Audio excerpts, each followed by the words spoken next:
गीतं येन तस्मै श्रीगुरवे नमः। प्रभु जी। नमो विष्णुपादाय कृष्णप्रेष्ठाय भूतले श्रीमते भक्तिवेदान्तस्वामिनिति नामिने।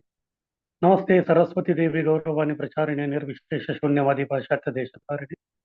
वाञ्छाकल्पतरुभ्यश्च कृपासिन्धुभ्यः च पतितानां पावनेभ्यो वैष्णवेभ्यो नमो नमः। श्री कृष्ण चैतन्य प्रभु नित्यानंद श्री अद्वैत गदाधर श्रीवासादि गौर भक्तवृंद। हरे कृष्णा कृष्ण कृष्णा हरे हरे, हरे राम राम राम हरे हरे। हरे कृष्णा में सबका स्वागत है। भक्ति शास्त्री कोर्स का भक्ति रसामृत सिंधु ये हमारा तीसरा ग्रंथ का आज आखिरी दिन है। अब तक हम इसमें तीन तरंग देखे। पहला तरंग था भक्ति के सामान्य लक्षण, दूसरा तरंग था साधना भक्ति, तीसरा तरंग था भाव भक्ति। अभी अंतिम और चतुर्थ तरंग जो है वो है प्रेम भक्ति। अध्याय 19 भगवान की शुद्ध प्रेमा भक्ति। और पूरे किताब में हम देख रहे हैं कि सबसे ज्यादा जो है रूप गोस्वामी साधना भक्ति के बारे में ज्यादा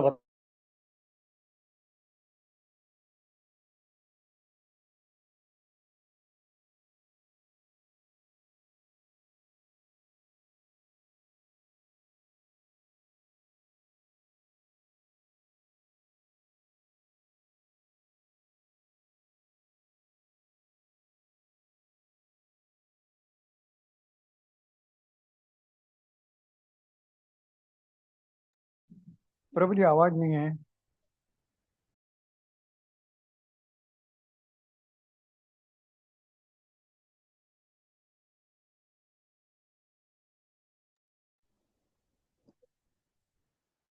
अरे बहुत सुनाई दे रहा है। जी प्रभु जी। हाँ ठीक है। सुनाई दे रहा है, अभी आ गया। सुनाई दे रहा तो साधना भक्ति के बारे में ज्यादा बोल रहे हैं, उसमें भी वैदिक साधना भक्ति के बारे में। भाव भक्ति के केवल 2 अध्याय है और प्रेम भक्ति का केवल एक ही जो है अध्याय है। तो भाव और प्रेम जो है ज्यादा कुछ अंतर नहीं है। भाव जैसा है प्रेम भी वैसे ही जो है उसका शांत रहने की कॉन्सेंट्रेटेड फॉर्म। जैसे इसको समझने के लिए एक उदाहरण बताता हूँ। जैसे आपको मालूम है गुड़ बनाते हैं लोग। तो गुड़ कैसे बनाते हैं? तो खेती में जो है बहुत बड़ा कढ़ाई रहता है, उसके अंदर जो है गन्ने का रस डालते हैं। फिर उसके बाद उसको उबालते हैं। उबालते उबालते जो है उसका जो कंसिस्टेंसी, उसका जो सांद्रता है वो बढ़ते जाता है। अभी वो पूरा अभी गुड़ बोले तो पूरा वो घनीभूत रहता है, यानी कि सॉलिड रहता है।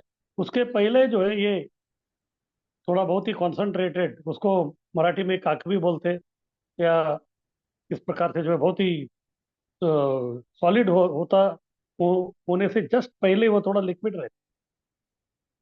तो भाव जो है उस प्रकार का है। बोले तो अभी तक पूरा वो सॉलिड नहीं हुआ, केवल थोड़ा द्रव यानी कि लिक्विड फॉर्म में है वो भाव। और वही जो सॉलिड हो जाता है तो फिर वो प्रेम हो जाता है। इतना ही अंतर है। स्वाद दोनों का एक ही है। जो द्रव रूप में जो गुड़ है वो, या फिर वो सॉलिड होने के बाद जो है गुड़ है, दोनों का जो है जो रुचि है वो एक ही है। लेकिन फिर भी उसमें अंतर है। क्या अंतर है? अगर ये गुड़ जब लिक्विड फॉर्म में है, अगर उसमें जो है कोई घास का तिनका गिर गया तो फिर वो उसके अंदर समा जाता है।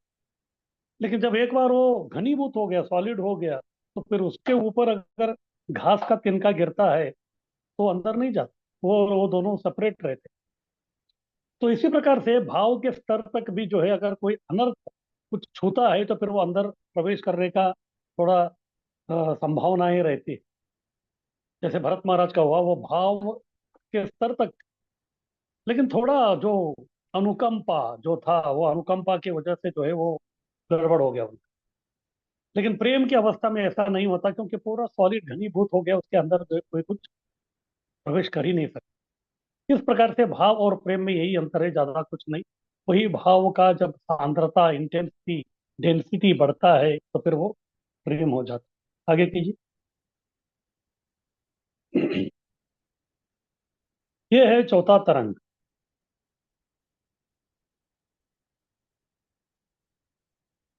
तो सारांश सबसे पहले हम लोग देखेंगे प्रेम भक्ति की व्याख्या। फिर उसके बाद ये किस प्रकार से उत्पन्न होता है। 2 प्रकार से उत्पन्न होता है। एक है भावोत्त, यानी कि पहले साधना भक्ति, साधना भक्ति के बाद भाव भक्ति, फिर भाव भक्ति के बाद प्रेम भक्ति। ये सामान्य नॉर्मल जो है ये तरीका है प्रेम भक्ति को प्राप्त करने का। क्योंकि साधना भक्ति भी 2 प्रकार का है, एक वैदिक साधना भक्ति और एक राग साधना भक्ति, इसलिए इसमें भी 2 प्रकार है। एक है भावोत्थ, वैदी भावोत्थ। हाँ, उसका उदाहरण है नारद मुनि। उसके बाद राग भक्ति करके, भाव भक्ति करके प्रेम भक्ति तक आने वाला उसको रागानुगी भावोत्थ बोल।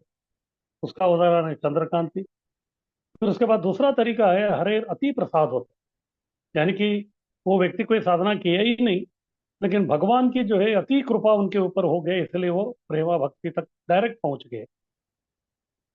फिर यही जो प्रेम भक्ति है, इसमें भी दो प्रकार है। दो प्रकार का प्रेम भक्ति होता है। एक है महात्म ज्ञान योग, यानी कि भगवान जो है पूर्ण पुरुषोत्तम है, इस ज्ञान को रखते हुए प्रेम करना, उसको बोलते हैं महात्म ज्ञान योग। और दूसरा है केवल भक्ति, यानी कि भगवान को वो लोग जो है पूर्ण पुरुषोत्तम नहीं समझते, भगवान नहीं समझते, उनके प्रति वो प्रेम करते हैं। इस प्रकार से ये दो प्रकार। आगे कीजिए। फिर बाद में प्रेम तक हम लोग किस प्रकार से पहुंच सकते हैं, उसके लिए रूप गोस्वामी जो है 9 स्टेज का जो है हमको प्रक्रिया बताएंगे, उसको भी हम देखेंगे। आगे कीजिए। सबसे पहला है प्रेमा भक्ति की व्याख्या। तो सबसे पहला मुख्य लक्षण, भाव स एव सांद्रात्मा। ये भाव भक्ति ही है। जब उसकी सांद्रता, डेंसिटी, जब उसका वो बढ़ता है, तो फिर भाव का पूर्ण घनीभूत स्थिति जो है वो है प्रेम। यानी कि भाव और इसमें जो है ज्यादा कुछ अंतर जो है बिल्कुल वो नहीं है। उसके बाद है गौण लक्षण। ये है सम्यक मस्त्रनितो स्वांतो। ये मस्त्रन यानी कि कोमल।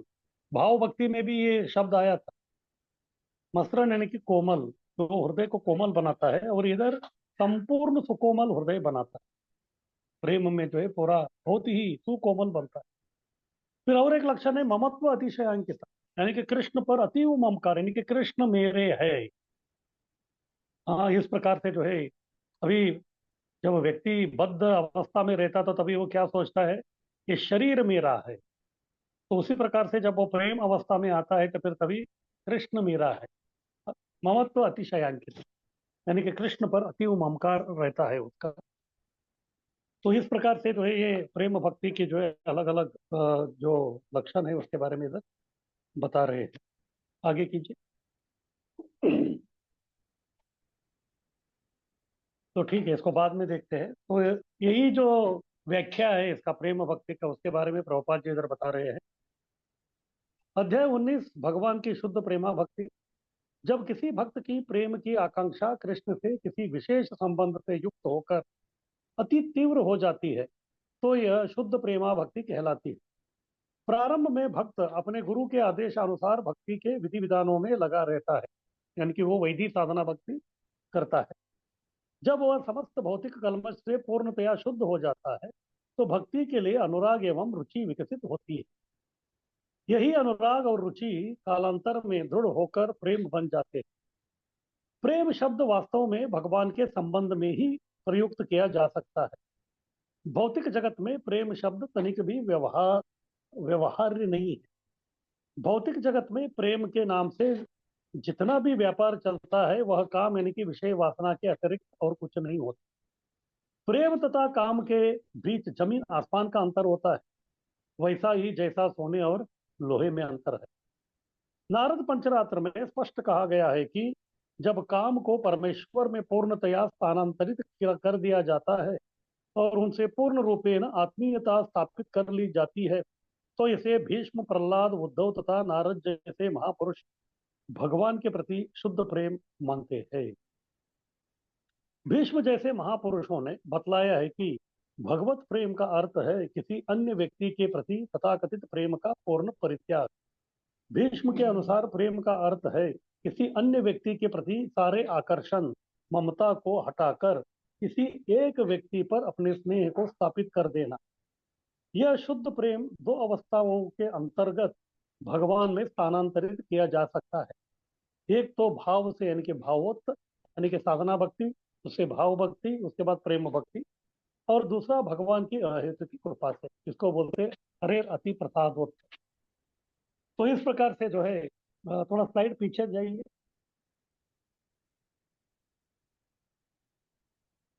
तो इस प्रकार से जो है ये प्रेम भक्ति जो है हमको दो प्रकार से जो है वो मिलती है।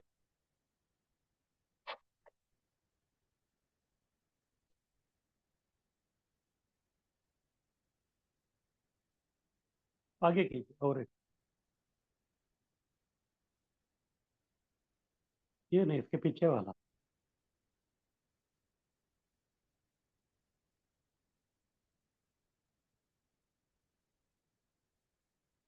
बीच में एक है ना। हाँ ये। हाँ वही पीछे वाला।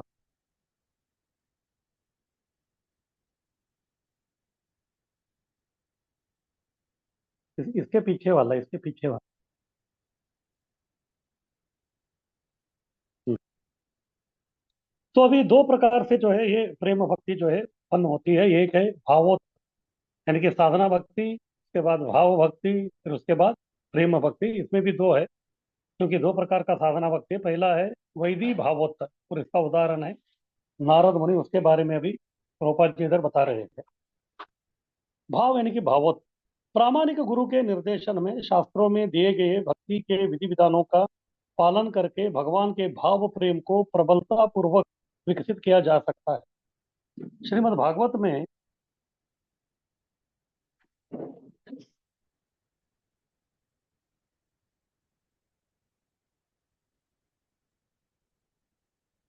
श्रीमद् भागवत में 11वें स्कंद का दूसरे अध्याय का 40वां श्लोक, वैदिक भक्ति के पालन के कारण विकसित इस भाव प्रेम की व्याख्या इस प्रकार दी गई।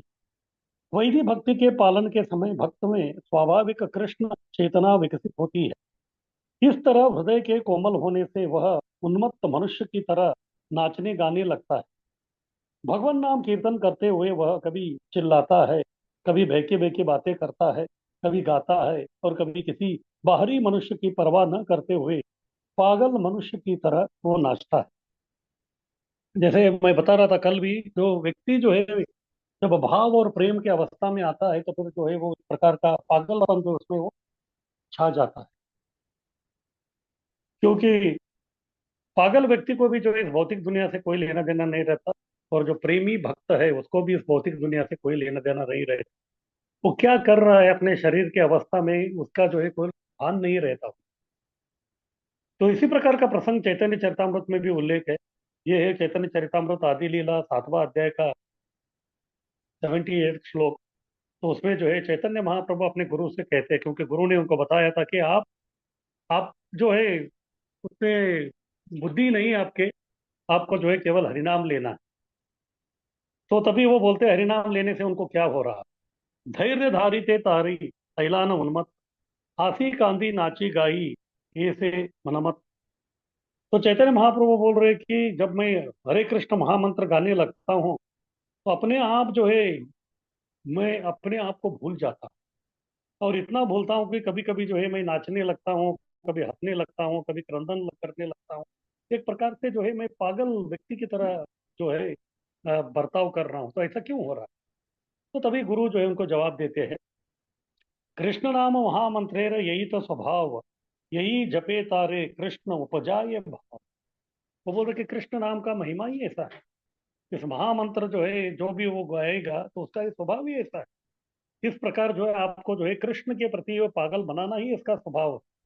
इसलिए इस प्रकार आप जब करते रहिए, फिर क्या हो जाएगा, कृष्ण उपजाए भाव, कृष्ण के प्रति आपका भाव और प्रेम जो है वो प्रकट हो जाता है। तो इसलिए जो है हमको इसी जो इसलिए उन्होंने बताया कि आपको इसी महामंत्र जो है उसी को जो है चैंटिंग करते रहना है, जप करते रहना है।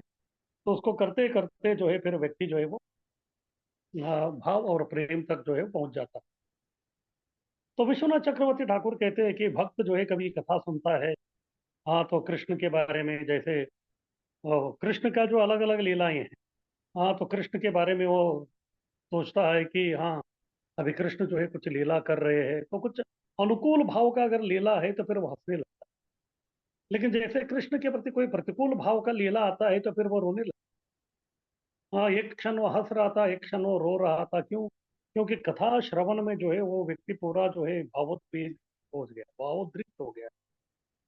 हाँ इस प्रकार से जो है कभी कभी कथा सुनने समय जो ऐसा होता है। तो कभी कभी कृष्ण का जो है अनुकूल भाव का लीला चल रहा है तो फिर जो है हंसते हुए कृष्ण को बोलता है कि हाँ कृष्ण कितना अच्छा लीला कर रहे हो। अचानक प्रतिकूल भाव आता है तो फिर जो है वो जो हंसी है वो गायब हो जाती है। तभी वो व्यक्ति जो है थोड़ा टेंशन में दिखता है, फिर भगवान से प्रार्थना करता है कि हे भगवान आप कहाँ गए, हाँ, इस प्रकार से वो संकट में आ पाएगा। फिर बाद में तीव्रता से जब वो प्रार्थना करता है तो उनका प्रार्थना को सुनते हुए कृष्ण उनके सामने प्रकट हो जाते हैं। फिर बाद में वो बोलते हैं कि आप रोइए मत। इस प्रकार से जो है आदान प्रदान, ये अलग उच्च कोटि का आदान प्रदान जो है भक्त और भगवान के बीच में जो है ये सब इस प्रकार ये चलता रहता है। तो बहुत ही विशेष प्रकार का जो है ये आदान प्रदान दोनों के बीच में होता है। तो ये है पहला, यानी कि वैदिक साधना भक्ति करके फिर भाव भक्ति में आके फिर प्रेम भक्ति को प्राप्त करना। और इसका उदाहरण नारद जी है। कल जैसे मैं बता रहा था, वो नारद जी जो है जिस प्रकार से वो साधु लोगों का उन्होंने संग किया, उसकी वजह से उनको उस जन्म में जो है भाव भक्ति तक वो पहुंच गए। फिर उसके बाद अगले जन्म में जो उनको प्रेमा भक्ति प्राप्त हो गया। लेकिन पिछले जन्म में उन्होंने वैदिक साधना भक्ति किया था, भाव भक्ति तक आए थे, इसलिए अगले जन्म में जो उनको प्रेम भक्ति प्राप्त हो गई। इस प्रकार से ये प्रेम भक्ति प्राप्त करने का पहला जो है ये है वो वैदिक भावोत। किसी को कुछ पूछना है इसके बारे में?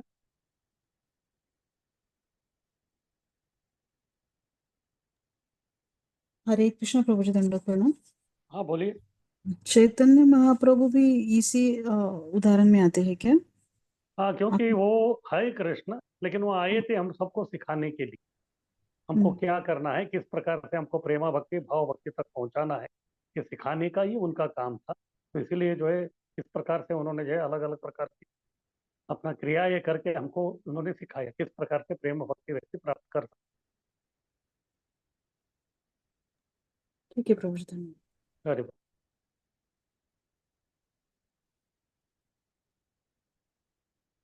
और किसी को कुछ पूछना है?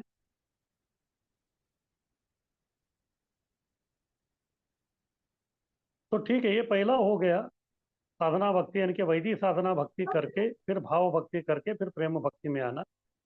लेकिन साधना भक्ति में दूसरा भी है, वो है राग भक्ति। राग भक्ति करके उसके बाद भाव भक्ति करके फिर बाद में प्रेमा भक्ति में आने का उसका उदाहरण है चंद्रकांति। पद्म पुराण में रागानुगा प्रेम से विकसित भाव प्रेम के विषय में एक वक्तव्य पाया जाता है। एक प्रसिद्ध सुमुखी कन्या चंद्रकांति कृष्ण को पति रूप में पाने के लिए पूर्ण ब्रह्मचर्य का पालन करती थी। वह सदैव भगवान के दिव्य स्वरूप का चिंतन करती थी और उन्हीं का गुणगान करती थी। वह अन्य किसी को अपना पति नहीं बनाना चाहती थी। उसने दृढ़ संकल्प कर लिया था कि केवल कृष्ण ही उसके पति होंगे। तो कल भी हम लोग जो इनके बारे में चर्चा कर रहे थे, भाव भक्ति के बारे में जब हम लोग चर्चा कर रहे थे, उसमें रागानुगा भक्ति करके भाव भक्ति तक कैसे पहुंच सकते उसका भी उदाहरण यही जो चंद्रकांति है उन्हीं के बारे में इधर जो है बताया। तो इधर बता रहे कि वो ब्रह्मचर्य का पालन किया, यानी कि ब्रह्मचर्य यानी कि एक प्रकार का सतीत्व भाव। बोले तो कृष्ण को छोड़ के अन्य किसी के प्रति उनका मन में जो है कुछ लगाव नहीं था, यानी कि एक प्रकार का राग, कृष्ण के प्रति आसक्ति जो है वो प्रकट हो गया। और ये इसकी वजह से जो है उन्होंने बाकी जितने भी जो है भौतिक आसक्ति थे उसको उन्होंने छोड़ दिया। इसको कहते हैं विरक्ति। कल हम लोग चर्चा कर रहे थे विरक्ति क्या है, और ये भाव भक्ति का ही एक लक्षण है। और जब ये भाव जो है पूरा घनीभूत हो जाता है तो सांद्रता उसकी बढ़ती है, तो फिर बाद में वो प्रेम में प्रकट हो जाता है। इस प्रकार से इन्होंने ब्रह्मचर्य का पालन किया, यानी कि केवल कृष्ण ही उनके जो है पति है। इस प्रकार से जो उन्होंने सोचा और किसी के बारे में जो कभी स्मरण नहीं करते थे, इस प्रकार से भौतिक दुनिया के प्रति उनका जो है विरक्ति या वैराग्य जो है वो आ गया। और हमेशा जो है भगवान का अर्च विग्रह को देखते हुए नर्तन कर, इस प्रकार से जो उनके प्रति आकर्षण जो है उनका बढ़ने लगा। फिर बढ़ते बढ़ते जो है उनको ऐसा लगा कि कृष्ण मेरे है। हाँ, ममत्व अतिशयान्विता जो प्रेम भक्ति का एक लक्षण है। जब वो वहां तक वो पहुंच गई तो फिर बाद में जो है वो उनका जो भाव भक्ति है वो प्रेम भक्ति में जो है वो परिवर्तित हो गए। हाँ, तो इस प्रकार से जो है चंद्रकांति भगवान के जो अर्च विग्रह है उसके ऊपर पूरा ध्यान लगा के और केवल कृष्ण ही मेरे पति है या कृष्ण ही मेरे है, इस प्रकार से जो है ध्यान करते करते करते उनका भाव भक्ति जो है वो प्रेम भक्ति में परिवर्तित हो गया। तो ये हो गया पहला। एक है भावोत्तर, यानी कि भाव भक्ति से प्रेम भक्ति तक आना, यानी कि साधना भक्ति कीजिए, भाव भक्ति में आइए, फिर प्रेम भक्ति में आइए। इसके अलावा दूसरा भी है, वो है हरि प्रसाद, हरे अति प्रसाद। यानी कि साधना भक्ति और बाकी सब करने का जरूरी नहीं है, तो डायरेक्ट जो है प्रेम भक्ति, भाव भक्ति भी नहीं, डायरेक्ट जो है कुछ लोगों में जो है प्रेम भक्ति भी जो है वो आ सकता है। उसका लिए कारण कृष्ण की अति कृपा। जब कृष्ण किसी के ऊपर अति कृपा करते हैं तो फिर वो व्यक्ति जो है बस कोई साधना के बिना, कोई भाव भक्ति का स्तर के बिना वो डायरेक्ट प्रेम भक्ति तक जो है वो पहुंच सकता है। ये जो बहुत ही विशेष प्रकार का है, तो उसके बारे में अभी प्रभुपाद जी इधर हमको बता रहे हैं। हरे रति प्रसाद होता, भगवान की असाधारण कृपा। जब कोई भक्त निरंतर भाव प्रेम में भगवान के सानिध्य में रहता है तो यह समझना चाहिए कि स्वयं भगवान ने अपनी असाधारण अहेतुकी कृपा से उसे यह पद प्रदान किया है। इस तरह की असाधारण कृपा का उदाहरण श्रीमद् भागवत में 11वें स्कंद का 12वां अध्याय का 7वां श्लोक है, पाया जाता है, जिसमें कृष्ण उद्धव से बताते हैं, वृंदावन की गोपियों ने मेरी प्राप्ति के लिए न तो वेद पढ़ा था, न ही उन्होंने कभी कोई तीर्थाटन किया था, न ही उन्होंने दृढ़ता पूर्वक किसी विधि विधानों को किया, न ही उन्होंने कोई तपस्या की। उन्होंने मेरी संगति मात्र से भक्ति की सर्वोच्च सिद्धि प्राप्त कर ली। हाँ, तो इधर बता रहे कि गोपियों का उदाहरण दे रहे, उन्होंने जो है कोई वेदों का अध्ययन किया इस प्रकार से, तो यानी कि कोई साधना किया, ऐसा नहीं है। डायरेक्ट कृष्ण की बहुत ही अति कृपा जो उनके ऊपर हो गई, तो फिर वो लोगों ने क्या किया, वो लोग डायरेक्ट जो है प्रेम भक्ति कर कृष्ण के साथ प्रेम करने लगे। इसका और एक उदाहरण है, वो है बलि महाराज। बलि महाराज जो वो तो राक्षस कुल के थे। प्रहलाद महाराज के पुत्र थे विरोचन, और विरोचन के पुत्र थे बलि महाराज। और उनके गुरु जो थे असुरों के गुरु शुक्राचार्य जी। तो इस सब माहौल में हमको ऐसा लगता है कि उन्होंने जो है कोई भक्ति के गिर्द गिर्द भी आए होंगे। लेकिन जब वामन देवी जी आए उनके पास, तो उनको कृपा करना ही था। तो इसीलिए जो उन्होंने उनके ऊपर इतना अति कृपा किया कि वो नवविधा भक्ति का जो है बहुत ही सर्वोच्च स्तर है। जैसे नवविधा भक्ति है, श्रवणम कीर्तनम विष्णु स्मरणम पाद सेवनम अर्चनम वंदनम दास्यम सख्यम और आत्मनिवेदनम। आत्मनिवेदनम यानी कि पूरा अपने आप को काया वाचा मनसा भगवान को समर्पित करना। अगर ये स्तर तक हमको पहुंचना है तो फिर बहुत समय लगेगा, लेकिन उन्होंने जो है कंप्लीट कर दिया, क्योंकि भगवान की असीम कृपा उनके ऊपर आ गई। उन्होंने अपने आप को जो है समर्पित कर दिया। अपने शरीर को जो है उन्होंने पहले समझ रहे थे कि ये मेरा है कर, लेकिन बाद में जो है अपना सर जो है उसको भी भगवान के सामने उन्होंने नतमस्तक कर दिया। फिर भगवान ने उनका जो अंतिम अहम था, यानी कि मैं ये शरीर हूँ, उसी के ऊपर जो अपना चरण कमल रख के उनको जो है सुतल लोक। इस प्रकार से जो है कभी कभी कृष्ण जो है अति कृपा जो है कुछ लोगों के ऊपर करते हैं। और बलि महाराज जो है कोई वैदिक साधना भक्ति किया या राघवनगर का भक्ति किया या भाव भक्ति किया, ऐसा कुछ वो है। डायरेक्ट जो कृष्ण को देखा तो कृष्ण उनके ऊपर जो है असाधारण कृपा किया, तो फिर वो व्यक्ति जो है प्रेम भक्ति के स्तर तक वो आ गया। दूसरा उदाहरण जीव गोस्वामी समझाते हैं कि वो है द्विज पत्नी, ब्राह्मण पत्नी। तो ब्राह्मण पत्नियां भी जो है, जो कृष्ण लीला में है, तो वो लोग कभी कृष्ण को मिले नहीं, केवल वो श्रवण कर रहे गया था बस। और श्रवण मात्र से जो है कृष्ण की असीम कृपा उनके ऊपर हुई। उन्होंने अपने पतियों को भी धिक्कार करके, ये इतना आसान नहीं है, वहाँ पतियों का आज्ञा का उल्लंघन करके वो जो है कृष्ण का सेवा के लिए जो है पूरा तत्पर होके जो अपना प्रेम भक्ति का उन्होंने प्रदर्शन की। तो वो लोग भी जो है, जैसे उनके पति लोग जो है कुछ साधना कर रहे थे, ज्ञान का अनुशीलन कर रहे थे, उस प्रकार का जो है कोई उदाहरण जो है बिल्कुल उसमें वो है ही नहीं। हाँ, फिर भी जो है उन्होंने कृष्ण की असीम कृपा के कारण जो है प्रेम भक्ति के स्तर तक वो लोग आ गए। इसी प्रकार तीसरा उदाहरण बताते हैं रुद्रासुर का। तो रुद्रासुर में भी जो है वो भी कुछ किया नहीं था, हाँ, साधना इस प्रकार का कुछ।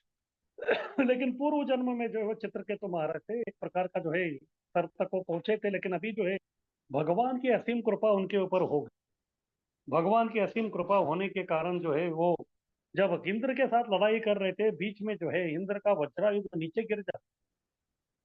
अगर दूसरा कोई शत्रु होता तो वही जो है स्वर्णिम अवसर प्राप्त कर देख के जो है वो उनका सर कलम कर सकता था, लेकिन उन्होंने नहीं किया। इंद्र को बोले कि अब उठाओ अपना वज्रायुध, सबके साथ जो है मुझे लड़ाई करनी है। क्योंकि वो तय करके आए थे कि बस अभी जो है अगर इंद्र के हाथों में जो है मेरी मेरा हत्या हो गई तो फिर क्या हो जाएगी, शरीर का हत्या हो जाएगी, लेकिन मेरा आत्मा जो है भी भगवान के चरण कमलों में है, तो इससे मैं भगवत धाम जा सकता हूँ। इस प्रकार का ऊंचा जो विचार है उनमें आया था। ये भी जो है भगवान की असीम कृपा के कारण। इस प्रकार से ये कुछ उदाहरण से हमको समझ में आता है कि कुछ लोग जो है उन्होंने ना कोई वैदिक साधना भक्ति किया या राग साधना भक्ति किया या भाव भक्ति किया, डायरेक्ट प्रेमा भक्ति तक आ गए, तो इसका एकमात्र कारण है हरे अति प्रसाद हो, यानी कि हरि का जो है बहुत ही विशेष कृपा जो है उन लोगों के वो हो गया है। इसीलिए जो है वो लोगों ने इस प्रकार प्रेम का जो है प्राकट्य कर रहे हैं। पद्म पुराण की चंद्रकांति तथा श्रीमद् भागवत की गोपियों के उदाहरण से यह प्रतीत होता है कि जो भक्त सदैव कृष्ण का चिंतन करता है एवं उनके भाव प्रेम में अपनी स्थिति की परवाह न करते हुए निरंतर उनका गुणगान करता रहता है, उसे कृष्ण की असाधारण कृपा के कारण अनन्य भक्ति की सर्वोच्च सिद्धि प्राप्त होगी। इसकी पुष्टि श्रीमद् भागवत में हुई है। यदि कोई व्यक्ति भगवान हरि की पूजा करता है, उनकी उपासना करता है और उनसे प्रेम करता है, तो यह समझ लेना चाहिए कि उसने सभी प्रकार के तप तथा आत्म साक्षात्कार की विधियों को पूरा कर लिया है। दूसरी ओर यदि सभी प्रकार की तपस्याओं तथा योगाभ्यासों के बाद भी उसमें हरि के लिए प्रेम विकसित नहीं होता, तो उसके सारे कृत्य व्यर्थ है। यदि कोई व्यक्ति कृष्ण को निरंतर भीतर बाहर देखता है, तो समझना चाहिए कि वह आत्म साक्षात्कार के सारे तपों से परे हो चुका है। किंतु यदि सभी प्रकार के तपों के बाद भी वह भीतर बाहर कृष्ण का दर्शन नहीं कर पाता, तो फिर समझिए कि उसकी सारी तपस्या व्यर्थ है। तो इधर बता रहे कि अगर कोई व्यक्ति केवल जो है आत्म साक्षात्कार के बाकी सभी विधियां कर रहा है, लेकिन कृष्ण प्रेम तक नहीं पहुंचा, तो जितना भी उन्होंने आत्म साक्षात्कार के लिए जो भी काम किया है, तो वो सब व्यर्थ। अगर कोई व्यक्ति डायरेक्ट जो है कृष्ण का प्रेम भक्ति तक पहुंच गया, तो फिर उस व्यक्ति को बाकी आत्म साक्षात्कार के बाकी विधियों को करने की कोई आवश्यकता नहीं, क्योंकि वो व्यक्ति भीतर बाहर जो है किसका दर्शन कर रहा है, भगवान का ही दर्शन कर रहा है। उस प्रकार का व्यक्ति को जो है उसको कर्म कांड, ज्ञान कांड, उपासना कांड ये सब करने की कोई आवश्यकता नहीं। तो कहने का तात्पर्य ये है कि ये न के न प्रकार है ना व्यक्ति को जो है प्रेम भक्ति तक जो है पहुंचना चाहिए। यही जो है बहुत ही महत्वपूर्ण। तो इस प्रकार से दो प्रकार से हम प्रेम भक्ति तक पहुंच सकते हैं। एक है साधना भक्ति करके, भाव भक्ति करके प्रेम भक्ति, या फिर डायरेक्ट अगर कृष्ण का जो है अति असाधारण असीम कृपा हमारे ऊपर हो गया, तो उससे भी जो है व्यक्ति प्रेम भक्ति तक पहुंच सकता है। किसी को कुछ कहना है तो हरे कृष्ण प्रभु जी। हाँ बोलिए। गोपियां तो भगवान के सिद्ध भक्त है, और वो रामायण का भी उदाहरण आता है कि हरे कृष्णा। हाँ बोलिए। हाँ तो बोलिए। रामायण का भी उदाहरण आता है कि उधर जो तपस्वी लोग जो रामचंद्र को देखे, तो वो भी अगले जन्म में गोपियां बने। हम्म। तो ये फिर उनका तो एक पहले जन्म की साधना ही हुआ ना। हाँ तो ठीक है, तो वो लोग वैदिक साधना के इसमें आ गए वो लोग प्रेम भक्ति का, और बाकी जो लोग हैं उनके ऊपर डायरेक्ट कृपा भी हो सकता है, लेकिन अंत में प्रेम भक्ति उनको मिल गया, तो वो लोग कृष्ण के ऊपर कृष्ण का अति कृपा वाले लोग नहीं, वो लोग साधना सिद्ध लोग। वो स्वयं सिद्ध नहीं, वो साधना सिद्ध लोग हैं। साधना उन्होंने किया था, उनके साधना के फल के रूप में जो है कृष्ण ने उनको प्रेम भक्ति प्रदान की।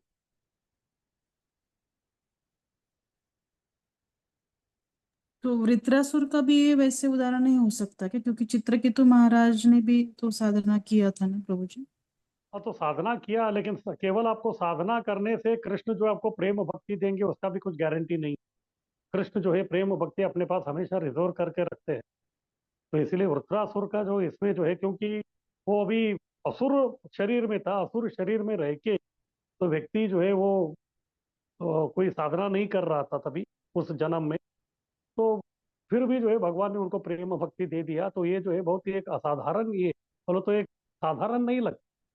कि अभी इसमें कैसा है, जैसे पानी बह रहा है वैसे धीरे धीरे चल रहा है। पहले जो है साधना भक्ति किया, फिर आगे भाव भक्ति किया, फिर प्रेम भक्ति किया, बीच में जो है कोई अवरोध आया, बाधा आया, ऐसा कुछ नहीं।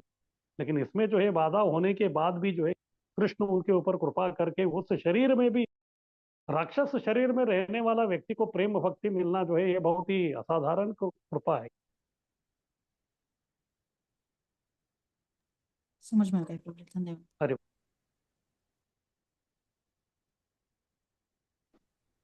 हरे कृष्णा प्रभु जी। हाँ बोलिए। हाँ प्रभु जी, ये जो सब है, वो तपस्या किया, व्रत भी किया, लेकिन वो कुछ भगवान के प्रति प्रेम नहीं जागरूक हो रहा है।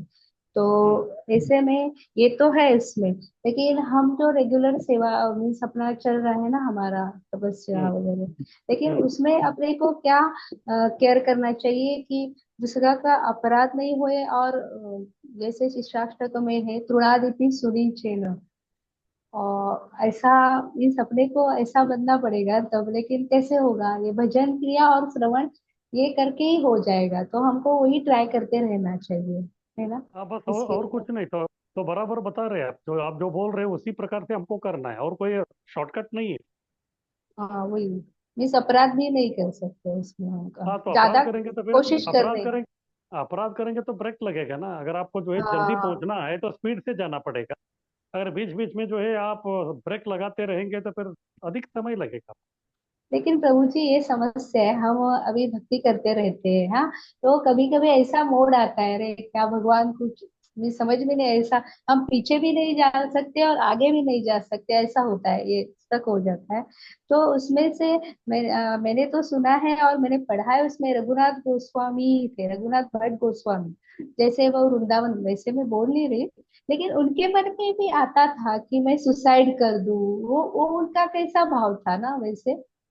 देखिए वो हम्म। सब भाव नहीं था उनका, ये सब वो हमको सिखाने के लिए इस प्रकार से जो है हाँ। चैतन्य महाप्रभु उनसे सब करवाए, हम्म। ताकि हमारे, क्योंकि साधक के मन में क्या क्या होता है वो सब दर्शाने के लिए छह गोस्वामी के माध्यम से जो हमको सीख मिल रही।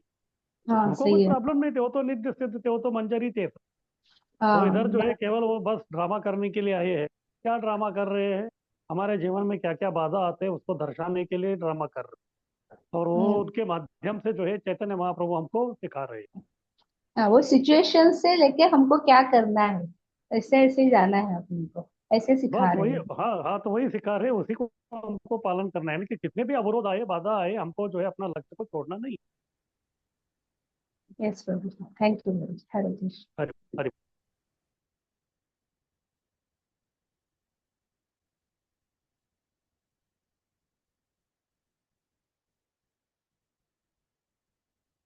तो ठीक है, किसी का कुछ प्रश्न है तो आगे बढ़ते हैं। तो ये हो गया किस प्रकार से प्रेम भक्ति को हम लोग प्राप्त कर सकते हैं। और ये प्रेम भक्ति जो है, इसमें भी दो प्रकार है। तो एक को कहते हैं महात्म ज्ञान युक्त, यानी कि कृष्ण के बारे में, उनका कृष्ण की महिमा को जानकर उनसे प्रेम करना। और दूसरा कृष्ण के महिमा को बिना जाने केवल उनके बारे में जो है प्रेम करना। इस प्रकार से जो है दो प्रकार का ये प्रेम भक्ति का हमको मिलता है। कृष्ण के प्रति रागानुगा आकर्षण जिसे भगवान की असाधारण कृपा के ही कारण बतलाया जाता है, दो प्रकार का होता है। एक है भगवान की महानता के प्रति अतीव आदर, इसको बोलते हैं महात्म ज्ञान योग। दूसरा है केवल किसी बाह्य हेतु के बिना कृष्ण के प्रति स्वतः आकर्षित हो।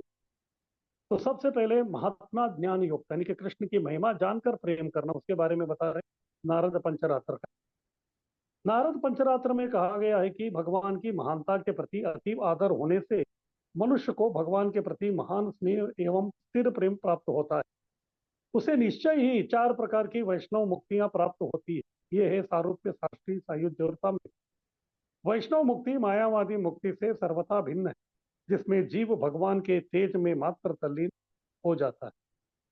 तो इस प्रकार से जो अगर भगवान के महिमा के बारे में जानते हुए अगर व्यक्ति उनसे प्रेम कर रहा है तो फिर उसको बोलते हैं महात्मा ज्ञान युक्त प्रेम।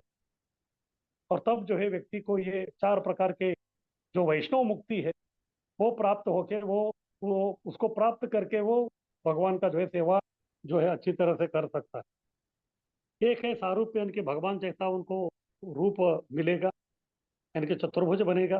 या सार्ष्टी, यानी कि भगवान जैसा जो उसको संपत्ति मिलेगी। सायुज्य और सामीप्य। हाँ, तो इस प्रकार से जो है अलग अलग ये है।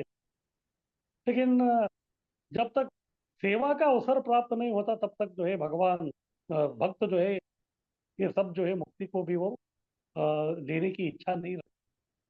लेकिन कुछ भी हो, अगर भगवान का जो है महानता आप में वो ज्ञान है या नहीं है, तो दोनों के हिसाब से जो हम लोग भक्ति करते रहेंगे तो फिर उस प्रकार का जो है प्रेम भक्ति हमको प्राप्त होता है।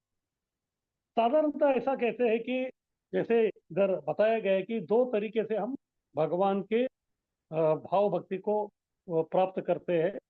अ, उसमें पहला जो है वो है वैदी भाव, सॉरी, भावो, यानी कि भाव भक्ति से व्यक्ति प्रेम भक्ति में आता है। इसमें दो तरीका है, क्योंकि भाव भक्ति प्राप्त करने के दो प्रकार के साधना है। एक है वैदिक साधना भक्ति करके, भाव भक्ति करके फिर बाद में प्रेम भक्ति में आना, और दूसरा राग साधना भक्ति करके फिर भाव भक्ति करके उसको जो है प्रेम भक्ति में आना। और सामान्यतः ऐसा कहते हैं, इसमें जो है कुछ अपवाद भी हो सकता है। जो व्यक्ति वैदिक साधना भक्ति किया है फिर भाव भक्ति किया है, जब वो प्रेम भक्ति में आता है तो सामान्यतः वो महात्मा ज्ञान युक्त प्रेम भक्ति में आता है। क्योंकि विधि विधानों का पालन करने का जो साधना है उसमें उसको गुरु साधु शास्त्र का अनुगमन करना पड़ता है। उधर जो एक प्रकार का भगवान का महानता के बारे में जो ज्यादा एक लगाव रहता है उसको। तो इस प्रकार से वैदिक साधना करके अगर व्यक्ति प्रेम भक्ति तक पहुंचता है तो फिर महात्मा ज्ञान युक्त प्रेम उसको मिलने का चांस ज्यादा रहता है। और इसका उदाहरण है अर्जुन। हाँ, अर्जुन जो है वो साख्य रस में थे, लेकिन भगवान के महानता को भी वो जानते थे। उसके बाद दूसरा है, अगर कोई व्यक्ति राग भक्ति कर रहा है तो राग भक्ति में जो है इतना भगवान की महानता नहीं रहती। वो डायरेक्ट जो है कोई एक रागात्मिका जो व्यक्ति है, हाँ, उनका अनुगमन करके वो रागानुगा बनता है, फिर राग भक्ति करता है, फिर उसे प्रेम भक्ति मिलता है, तो फिर वो व्यक्ति केवल केवल प्रेमा भक्ति, हाँ, उसको प्राप्त करने का अवकाश ज्यादा रहता है। कभी कभी इसमें अपवाद भी हो सकता है। तो एक जनरल रूल के हिसाब से जो वैदिक साधना भक्ति करके प्रेम भक्ति जाता है तो उसको महात्मा ज्ञान यानी कि भगवान की महिमा, उनकी भगवत्ता का जो एक प्रकार का कल्पना उसमें रहते हुए वो प्रेम करता है। फिर बाद में दूसरा जो है वो राग भक्ति करके, यानी कि उसमें जो है ज्यादा भगवान की महानता के बारे में वो पता नहीं, डायरेक्ट प्रेम करने लगते हैं, तो वो केवल प्रेम। इस प्रकार से दो प्रकार का है। तो पहला है महात्मा ज्ञान युग, उसके बाद दूसरा केवल भक्ति के बारे में बोल रहे हैं। नारद पंचरात्र में शुद्ध अनन्य भक्ति को स्वार्थ भावना से विहीन बतलाया गया है। यदि भक्त भगवान कृष्ण से निरंतर प्रेम करता है और उसका मन सदा उन्हीं पर स्थिर रहता है तो एकमात्र यही भक्तिमयी प्रवृत्ति भगवान के ध्यान को आकर्षित करने वाली सिद्ध हो। दूसरे शब्दों में जो वैष्णव निरंतर भगवान के स्वरूप का ध्यान करता है वही शुद्ध वैष्णव है। सामान्यतः जो भक्त भक्ति के कठोर विधि विधानों का पालन करने के कारण भगवान की अहेतु की कृपा प्राप्त कर लेता है, वह भगवान की महानता, उनके दिव्य सौंदर्य तथा रागानुगा भक्ति के प्रति आकृष्ट होता है। अधिक स्पष्ट करना चाहे तो कहा जा सकता है कि भक्ति के नियमों का पालन करने से मनुष्य भगवान के दिव्य सौंदर्य को भली भांति पहचान सकता है। कुछ भी हो, भक्त पर भगवान की असाधारण कृपा के कारण ही ऐसे उच्च पद संभव है। जब साधना भी हम करते, जैसे मैं बता रहा था कि साधना में आने के लिए भी जो है कृष्ण की कृपा की आवश्यकता, क्योंकि भक्ति लता बीज हमको मिलती है कृष्ण और गुरु की कृपा से। गुरु कृष्ण प्रसाद पाइया भक्ति लता बीज, यानी कि भक्ति में आने के लिए उनका कृपा चाहिए, भक्ति में रहने के लिए उनकी कृपा चाहिए, और भक्ति को संपन्न करने के लिए भी उनकी कृपा जो है उसकी बहुत ही आवश्यकता है। तो उसके बिना जो है हम लोग कुछ कर नहीं सकते। ये जो है बहुत ही अ, विशेष और महत्वपूर्ण है। तो इस प्रकार से दो प्रकार का ये प्रेम भक्ति है। एक है भगवान का महिमा समझ के उनसे प्रेम करना, और दूसरा महिमा, भगवान का महिमा, जैसे यशोदा मैया है, तो कभी कभी जो है कृष्ण के जो सखा है आके बोलते थे कृष्ण ने इनको मारा उनको मारा, तो वो बोलते थे कि अरे मेरा तो छोटा लल्ला है, कैसे ये करेगा। वो केवल प्रेम वाला है। और अर्जुन का जो प्रेम है उसमें जो है आत्म ज्ञान है। इस प्रकार दो तरीके से जो हम भगवान से जो है प्रेम भक्ति का आस्वादन कर सकते हैं। हाँ, किसी को कुछ पूछना है तो पूछ सकते हैं।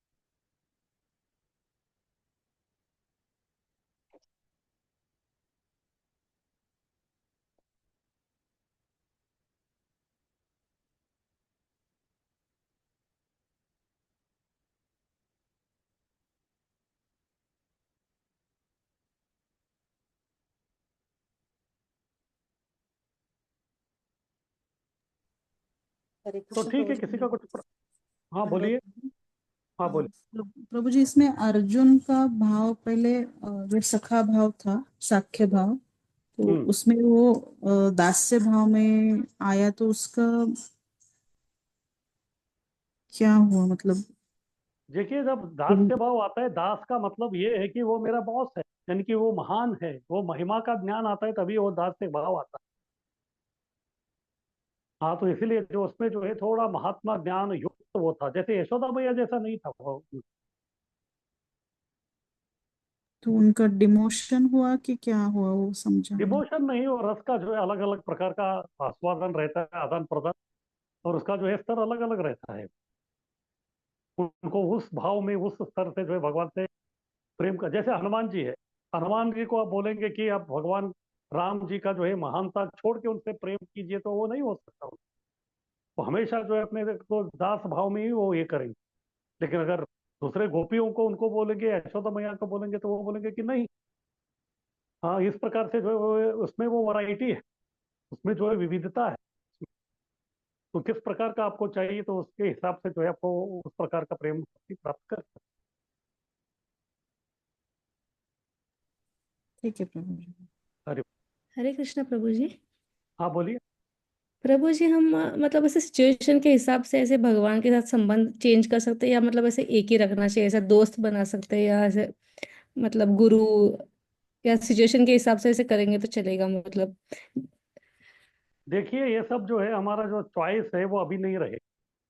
सबसे पहला हमको जो है अनर्थ निवृत्त होना है, फिर बाद में जब वो लेवल में आएंगे तभी जो है भगवान जो हमको प्रेरणा देंगे कि हमको किस प्रकार का भक्ति उनके साथ करना है। अभी जो है स्टार्टिंग में हम लोग सिलेक्ट नहीं कर सकते। जैसे बच्चा है, बच्चे को आप बोलेंगे कि तुम इंजीनियर बनोगे, क्या डॉक्टर बनोगे, उसको क्या समझ में आएगा? जब वो तो 10वीं 11वीं 12वीं पास करेगा तभी उसको समझ में आएगा। इसी प्रकार अभी भी जो हमारा फर्स्ट स्टैंडर्ड सेकंड स्टैंडर्ड चल रहा है भक्ति का, तो फिर ये तो ऊंचे जो सिलेक्शन है, इसके बारे में जो हम लोग अभी ज़्यादा जो है सोच नहीं पाएंगे, या फिर सही तरीके से हम सिलेक्ट भी नहीं कर। उसके लिए समय आएगा, तभी वो अपने आप सब आपको जो है समझ में आ जाएगा। लेकिन अभी जो है उसके बारे में सिलेक्ट करना है, बहुत ही जल्दबाजी हो सकती ठीक है प्रभु जी, धन्यवाद। हरे कृष्णा। है। अरे अरे जी, प्रभु जी आपने केवल भक्ति में गोपी का अरे बोल, आपका आवाज कट रहा है।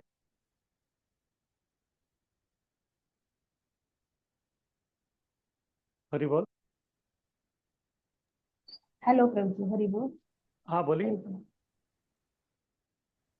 जो आपने महात्मा ज्ञान उत्तम में अर्जुन का एग्जाम्पल दिया, अर्जुन की, हाँ, और केवल भक्ति में किसका? गोपिका का ना या गोपी यशोदा का का ना? है। यशोदा का है, वो तो आप केवल कृष्ण को जो है प्रेम करती है। वो कृष्ण भगवान है, महान है। हाँ, फिर वो सृष्टि करता है, ये सब बोलेंगे तो वो नहीं मानेगी। तो यशोदा का ही आती है इसमें हाँ, तो लेकिन यशोदा है, गोपियां है, ब्रजवासी है। गोपी भी है, हाँ गोपी हाँ, भी।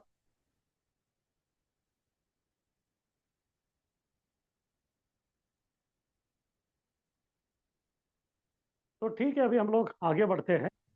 हरे कृष्णा ये प्रभु जी। हाँ बोलिए। प्रभु जी, यहाँ पे आप बता रहे हैं कि मुक्ति के 4 प्रकार हैं, लेकिन हाँ, प्रभु जी आगे तो 5 बताए हैं ना प्रभु जी, तो फिर यहाँ 4 क्यों बताए हैं? एक्चुअली क्या है, इधर जो है थोड़ा उनका प्रिंटिंग मिस्टेक हो गया है। एक्चुअली इधर सायुज्य लिखा है, सायुज्य लिखना नहीं चाहिए। हाँ, एक्चुअली सारूप्य, सार्ष्टी, सामीप्य और सालोक्य होना चाहिए। सालोक्य चाहिए, सायुज्य नहीं है। सायुज्य प्रिंटिंग मिस्टेक। सालोक्य यानी कि भगवान का वही लोक में रहना। ये चार वो चाहते जी हैं, लेकिन ये जो पांचवा जो सायुज्य है, ये भगवान में लीन होने का है, वो कभी चाहते नहीं। इसीलिए जो है 5 में से केवल 4 जो है भक्त लोग ले सकते हैं, क्योंकि उसमें सेवा का अवसर है। सायुज्य में लीन हो गए तो फिर आप सेवा कैसे कर सकते? इसलिए जरा प्रिंटिंग मिस्टेक है, सायुज्य नहीं है, सालोक्य है। ये 4 को ले सकते, पांचवा जो है मायावादी का सायुज्य को वो नहीं ले जी प्रभु जी। जी सकते। मैं वही वही मैं और भी कहीं कहीं सुनी, तो उसमें 4 प्रकार के मुक्ति बता रहे हैं, लेकिन लिखा था 5, तो मुझे ऐसे लग रहा था कि एक को क्यों नहीं बताते हैं, चाहे एक जो है वो क्यों नहीं 4 ही क्यों बताते हैं? हाँ, क्योंकि वो 5 है, 5 में सायुज्य जो है भगवान में लीन होने का, हम लोग उसको नहीं स्वीकार करते, उसमें सेवा का अवसर नहीं। जी प्रभु जी, धन्यवाद प्रभु जी। अरे प्रभु जी, और एक था कि इसमें हाँ। जो रागानुगा आप बता रहे हैं कि हम्म, रागानुगा प्रिंटिंग मिस्टेक है, तो हम लोग जो पेपर में लिखेंगे तो रागानुगा लिखेंगे कि राग भक्ति लिखेंगे? आप राग भक्ति लिखिए, वही सही है। जी प्रभु जी, हरे कृष्ण प्रभु। भक्ति का नाम है राग भक्ति, और उसका जो रोल मॉडल है उनको बोलते हैं रागात्मिका, और उनको फॉलो करने वाले रागानुगा। ऐसे लिखिए, ये आपको भी स्पष्ट रहेगा और जी पढ़ने प्रभु वाले जी, को भी स्पष्ट रहेगा। ठीक है।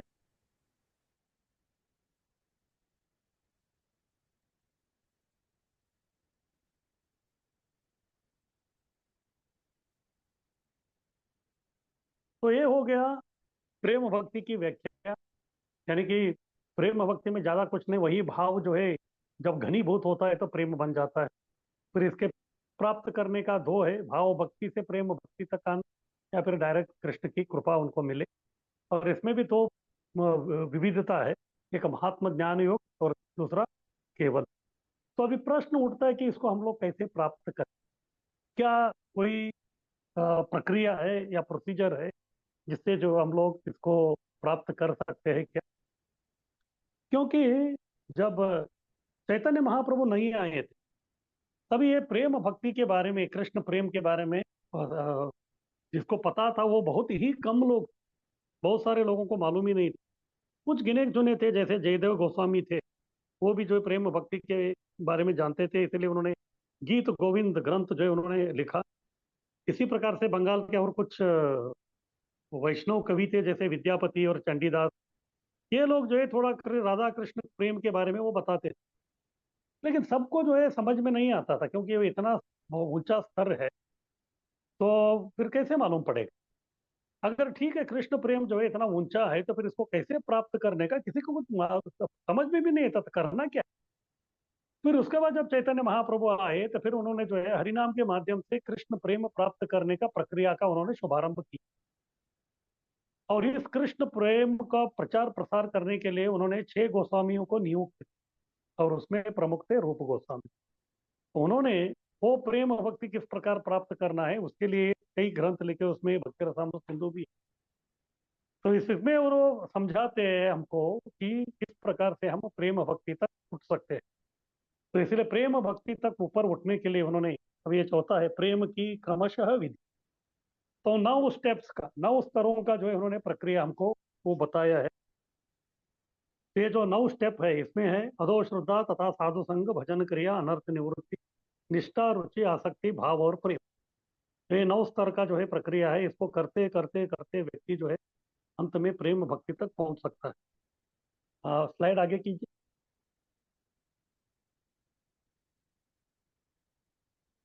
और आगे कीजिए।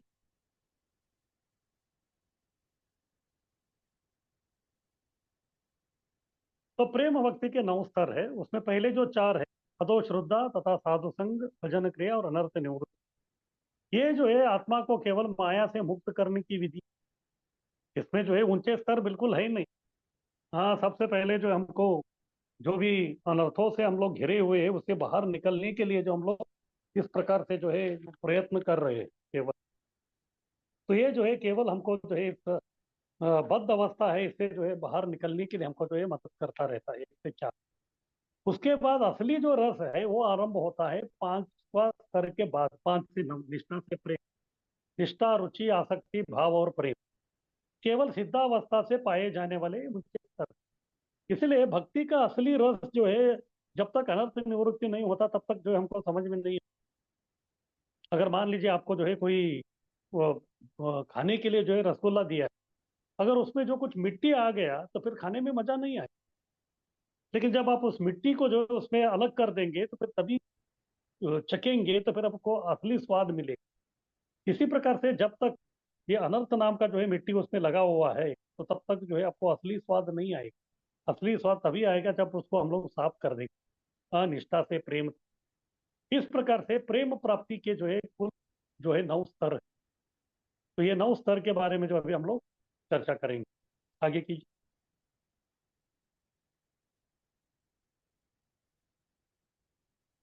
तो सबसे पहला है श्रद्धा। इसी से भक्ति की आरंभ होती है। साधु संग तथा शास्त्र श्रवण से श्रद्धा आती है। केवल भक्ति ही क्यों, कोई भी प्रक्रिया इस भौतिक संसार में आपको करनी है तो फिर श्रद्धा चाहिए। जब तक श्रद्धा नहीं है तब तक जो है हम कुछ काम नहीं करते। जैसे कभी कभी जो है लोग गाड़ी में बैठते हैं, उनको श्रद्धा है, क्या श्रद्धा है, ड्राइवर किधर एक्सीडेंट नहीं करे।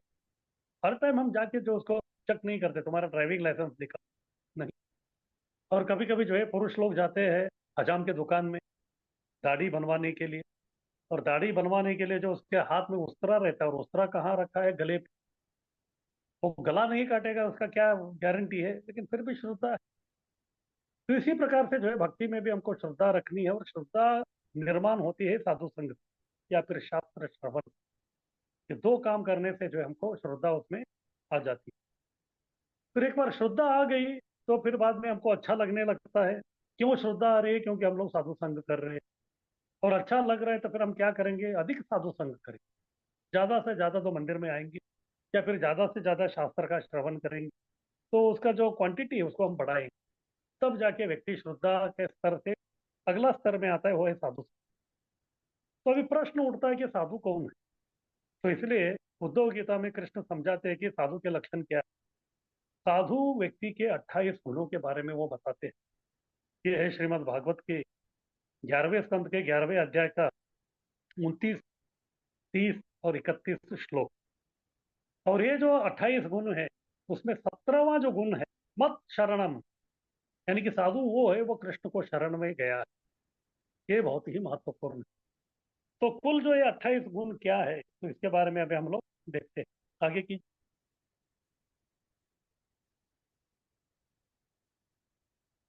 तो साधु के 28 गुण। तो सबसे पहला जो है वो है कृपालु, यानी कि सबके ऊपर वो कृपा दर्शाता है। कैसे कृपा दर्शाता है? उसको जो मिली है कृष्ण भावना या भक्ति, उसको दूसरों में बांटने में वो व्यक्ति व्यस्त है। इस प्रकार से वो लोगों का जो है दुख है उसको मिटाने का वो कोशिश करता है। ये है सही प्रकार की कृपालु। उसके बाद दूसरा है अकृत द्रोह।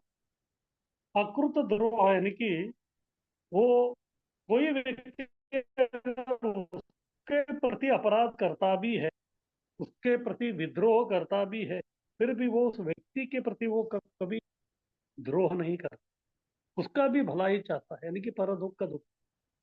तीसरा है तितिक्षु। तितिक्षु यानी कि वो व्यक्ति, अगर कोई व्यक्ति उनके प्रति अपराध करता है तो फिर वो अपराध को जो है वो क्षमा भी करता है, बाद में भूल भी जाता है, फॉरगिव्स एंड फॉरगेट। हाँ, ये है तितिक्षु। चौथा है सत्यसार।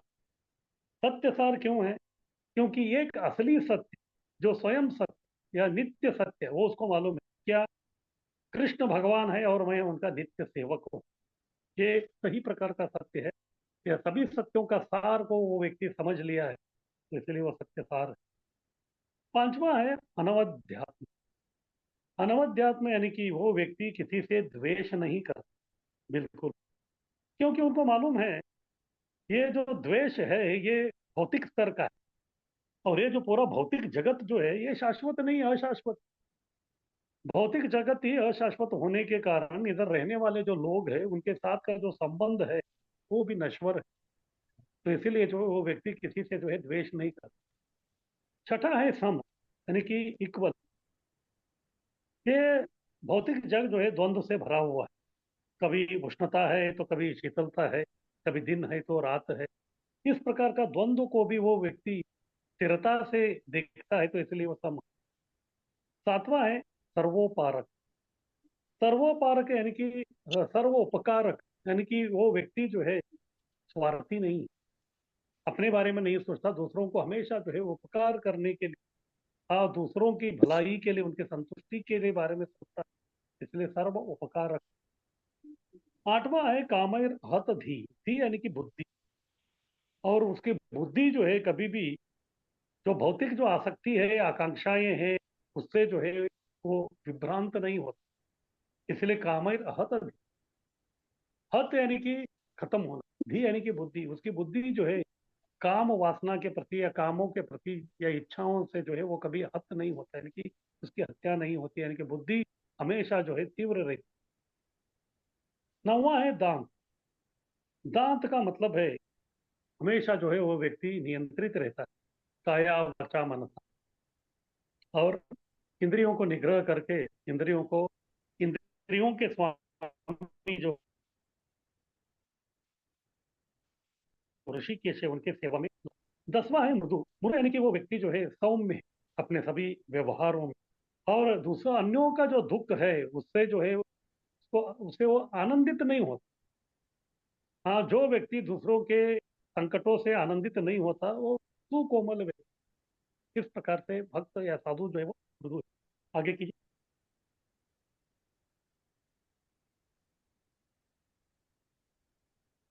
11वां है वो व्यक्ति शुचि, यानी कि बहुत ही स्वच्छ है। क्यों स्वच्छ है? क्योंकि जो भी अयोग्य है, हाँ, या फिर जो भी अशुद्ध है, उसको कभी वो छूता नहीं। चौथा 12वां है वो है अकिंचन।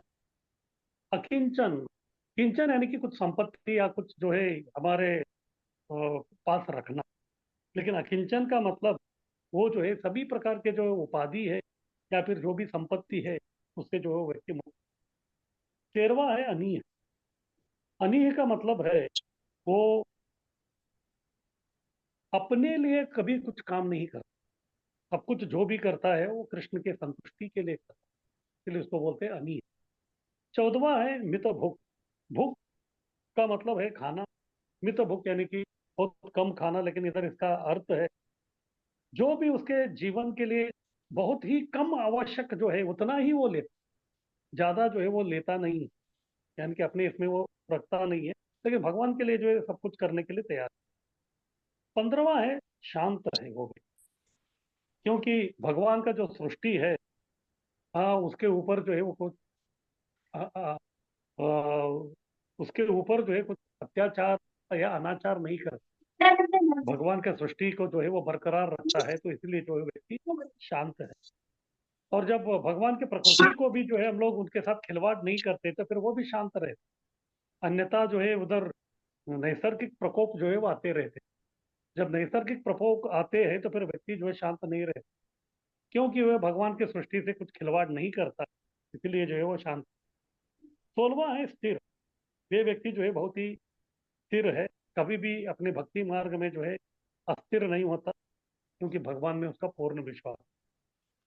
फिर 17वां, ये जो बहुत ही महत्वपूर्ण है, मत शरण। ये सबसे 28 गुण में मुख्य गुण है। मत शरण, यानी कि भगवान का वो हमेशा जो है शरण प्राप्त कर लिया है, और उसका जिंदगी का एक ही मकसद है, वो है भगवान को सेवा करके उनको संतुष्ट कर। और आचार्य ऐसे करते हैं कि 28 गुण में जो है अगर केवल व्यक्ति के पास से केवल 17वां गुण है, यानी कि भगवान को शरणागत हो गया है, तो बाकी 27 गुण आप ऐसे ही उसको जो है मिल जाते। भक्ति के कारण जो है बाकी 27 गुण उनमें जो है प्रकट होना आरंभ हो जाते हैं। इसीलिए हमारा एकमात्र लक्ष्य होना चाहिए कि ये न के प्रकार है ना, हमको जो है भगवान को शरणागत होना है। 18वां है मुनि। मुनि यानी कि ये व्यक्ति जो है हमेशा चिंतन करता रहता है। किसके बारे में चिंतन करता है? किस प्रकार से मैं भगवान की भक्ति अच्छी तरह करूं और उसको और आगे और ज्यादा बढ़ाऊं। 19वां है अप्रमत्त। प्रमत्त यानी कि व्यक्ति जो है पूरा मदोन्मत्त हो गया है। अप्रमत्त यानी कि कभी भी जो है वो उन्मत्त नहीं होता। क्यों उन्मत्त नहीं होता? क्योंकि कभी भी वो कृष्ण को भूलता नहीं। जब व्यक्ति कृष्ण को भूलता है तो फिर वो जो है प्रमत्त हो जाता है, यानी कि मदोन्मत्त होता है। क्योंकि ये व्यक्ति कभी कृष्ण को भूलता नहीं है, तो इसलिए जो है वो उसमें जो है मत वो होता नहीं। 20वां है गंभीर आत्मा। 20वां है गंभीर आत्मा। गंभीर आत्मा यानी कि हमेशा जो है वो व्यक्ति कृष्ण भावना का जो अमृत है, का सागर है, उसी में जो है डूबा हुआ। कृष्ण भावना नामक जो अमृत का सागर है उसी में वो डूबा हुआ है, उसी में जो है वो बहुत ही गंभीर यानी कि गंभीर। आगे कीजिए।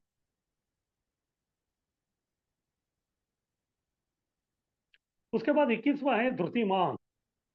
धृतिमान यानी कि ये व्यक्ति जो है अपने जितने भी जो आवेग है, हाँ, 6 प्रकार का आवेग, हाँ, वाचो वेगम, मनसा, क्रोध वेगम, वो सबको जो है वो व्यक्ति पूरा कंट्रोल करके वो व्यक्ति धीर बन गया। 22वां है जित षडगुण। तो 6 प्रकार के जो गुण हैं या 6 प्रकार के जो हमको जो सताने वाले जो चीजें हैं, उसको वो व्यक्ति कंट्रोल कर लिया। ये 6 प्रकार के क्या है?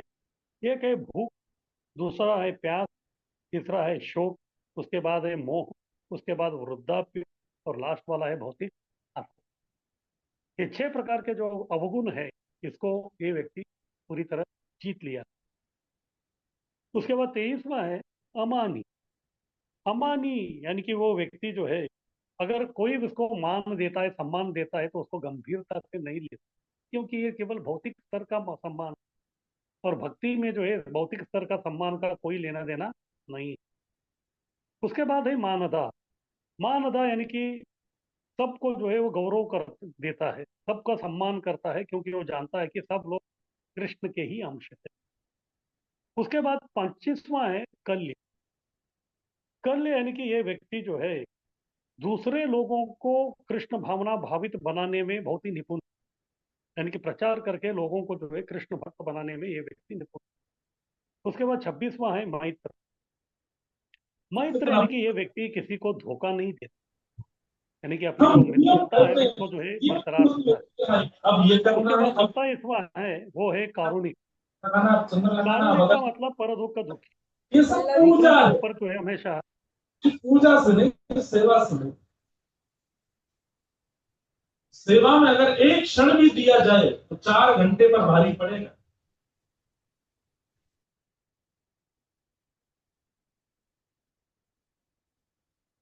तो 27वां है कारुणिक और दुख का दुखी, दूसरों के ऊपर वो हमेशा करुणा जो है दिखाता रहता है। उसके बाद 28वां लास्ट है कवि। कवि यानी कि ये व्यक्ति जो है भगवान कृष्ण के जो दिव्य गुण है उसका अध्ययन करने में वो व्यक्ति निपुण है। इस प्रकार से ये जो किसी को अगर साधु कहते हैं तो उनमें जो है 28 गुण दिखने चाहिए, या कम से कम 17वां गुण जो मत शरण, कृष्ण को जो है शरण में गया है, ये जो है गुण दिखना बहुत ही आवश्यक है। वो व्यक्ति साधु है, उसका संग करने से क्या हो जाता है, हमारा भक्ति जो है वो आगे बढ़ता है। तो किसी को कुछ कहना है इसके बारे में?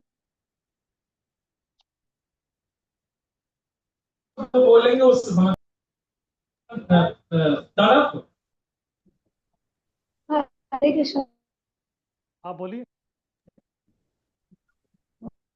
थोड़ा ही शरणागत मत शरण उसके रिलेटेड थोड़ा बताइए ना, मीन्स भक्ति में तो शरणागत। मत शरण यानी कि भगवान की भक्ति करके भगवान को शरणागत होना। जितना समय आप लगा रहे हो वो जरूरी नहीं, पर जितना समय लगा रहे हो उसमें कितने उत्कंठित हो वो आवश्यक है। उसमें कितने व्याकुल हो। हाँ, नेलू सिंह जनाबाई, जी, मीराबाई नेलू की सिंह, की नेलू भक्ति सिंह, नेलू सिंह। समय प्रधान नहीं था, उत्कंठा कौन है प्रधान। ये? ठाकुर जी के प्रति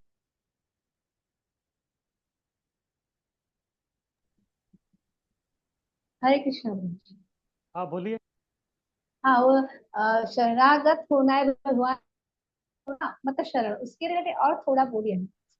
देखिए, हम जब वैदिक साधना भक्ति के 64 गुण को हम लोगों ने चर्चा कर रहे थे, तभी एक आया था शरणागति। शरणागति के 6 अंग है, उसके बारे में विस्तार से हम लोगों ने चर्चा किया था। उसको फिर से ओके। आप देखिए, आपको मालूम पड़ेगा कि शरणागति क्या है। अनुकूल्य से चलेगा। संकल्प, प्रतिकूल्य से वर्जनम, रक्षित विश्वास हो, वो सब है। हरे कृष्ण, चलेगा, मैं पढ़ती हूँ। हाँ, अरे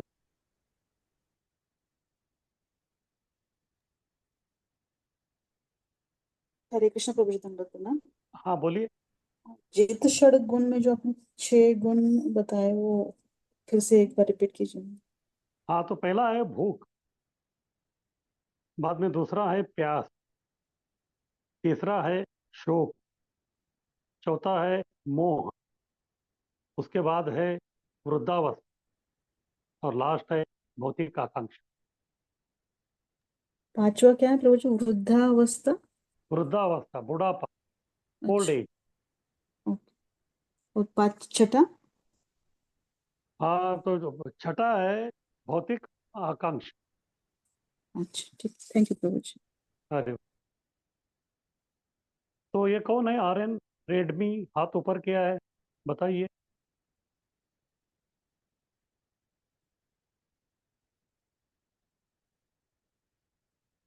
रेडमी नोट 7S, हाथ ऊपर है आपका, बताइए। नहीं प्रभु जी, सॉरी। वो गलती से होगा। हाँ तो बंद नीचे कर दी। और किसी को कुछ कहना है?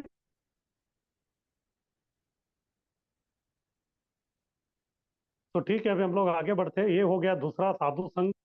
उसके बाद साधु के संग में हम करेंगे क्या? भजन क्रिया। आगे कीजिए स्लाइड।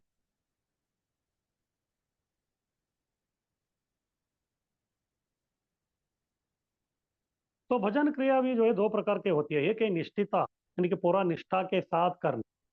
जब निष्ठा के साथ आप भजन क्रिया कर रहे हैं तो फिर कोई प्रॉब्लम नहीं। लेकिन हमारी जो भजन क्रिया है वो निष्ठा के साथ नहीं होता, अनिष्ठिता। हाँ, निष्ठा में जो है डगमगा रहता है। उसके भी छह कारण, छह प्रकार के कारणों से जो है हमारा निष्ठा डगमगाता रहता है। सबसे पहला है उत्साहमय, यानी कि आरंभ में हम लोग उत्साह दिखाते हैं। हाँ, जब नया कुछ रहता है तो व्यक्ति का जो है उत्साह रहता ही है, और धीरे धीरे जो है उसके प्रति जो है उत्साह कम होते जाता है। हाँ, इसको आरंभ शूर बोलते हैं। हाँ, आरंभ में जो है शूरता दिखाते हैं, लेकिन बाद में जो है व्यक्ति कुछ समस्या आता है तो फिर वो भाग जाता है। दूसरा है घन तरला। घन तरला यानी कि कभी घन, यानी कि सॉलिड, बहुत ही दृढ़ता के साथ करता है, और कभी तरला यानी कि बहुत जो है अदृढ़ हो जाता है। इस प्रकार से जो है कभी अच्छी तरह चलता है और कभी अच्छा करता नहीं। इस प्रकार से कभी करने में उसको मजा आता है और कभी करने में नहीं मजा आता, इस प्रकार डगमगाता रहता है। तीसरा है व्यूढ़ विकल्प। व्यूढ़ विकल्प यानी कि संकल्प और संशय। कभी संकल्प करता है कि हाँ भक्ति मुझे करनी ही है, फिर कुछ बाधा आते हैं तो फिर बोलता है कि अरे जो कर रहा हूँ सही है, फिर संशय आता है। इस प्रकार से कभी संकल्प, कभी संशय, कभी संकल्प, कभी संशय। जैसे हर कोई व्यक्ति जो है नए साल का जो है रेजोल्यूशन लेता है, संकल्प करता है इस साल में मैं ये करूंगा, फिर करते करते उसको संशय आता है, कभी करता है कभी नहीं करता। इसी प्रकार से जो है भजन क्रिया में भी थोड़ा चलता रहता है। उसके बाद है विषय संग्रह। विषय संग्रह यानी कि इंद्रिय विषयों के प्रति संग्राम। भक्ति जो है अनर्थ निवृत्त करना है तो फिर हमको जो है जो भी बाधाएं हैं उसके प्रति जो हमको युद्ध करना ही पड़ेगा। जब तक उसके प्रति जो हम लोग युद्ध नहीं करते तब तक जो है ये नहीं हो सकता। उसके बाद नियम अक्षय। नियम अक्षम यानी कि नियम पालन में क्षमता नहीं। हाँ, हम तो बोल दिए।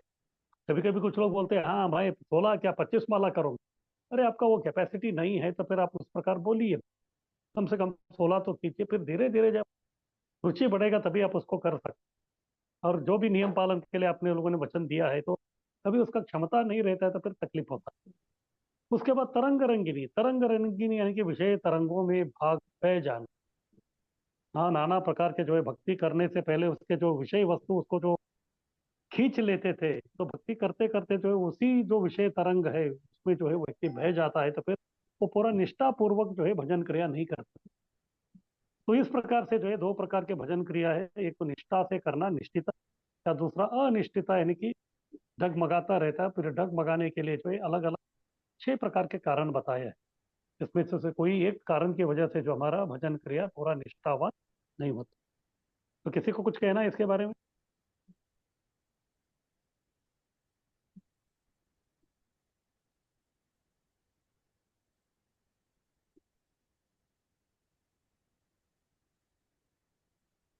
तो ठीक है, तो ये हो गया भजन क्रिया।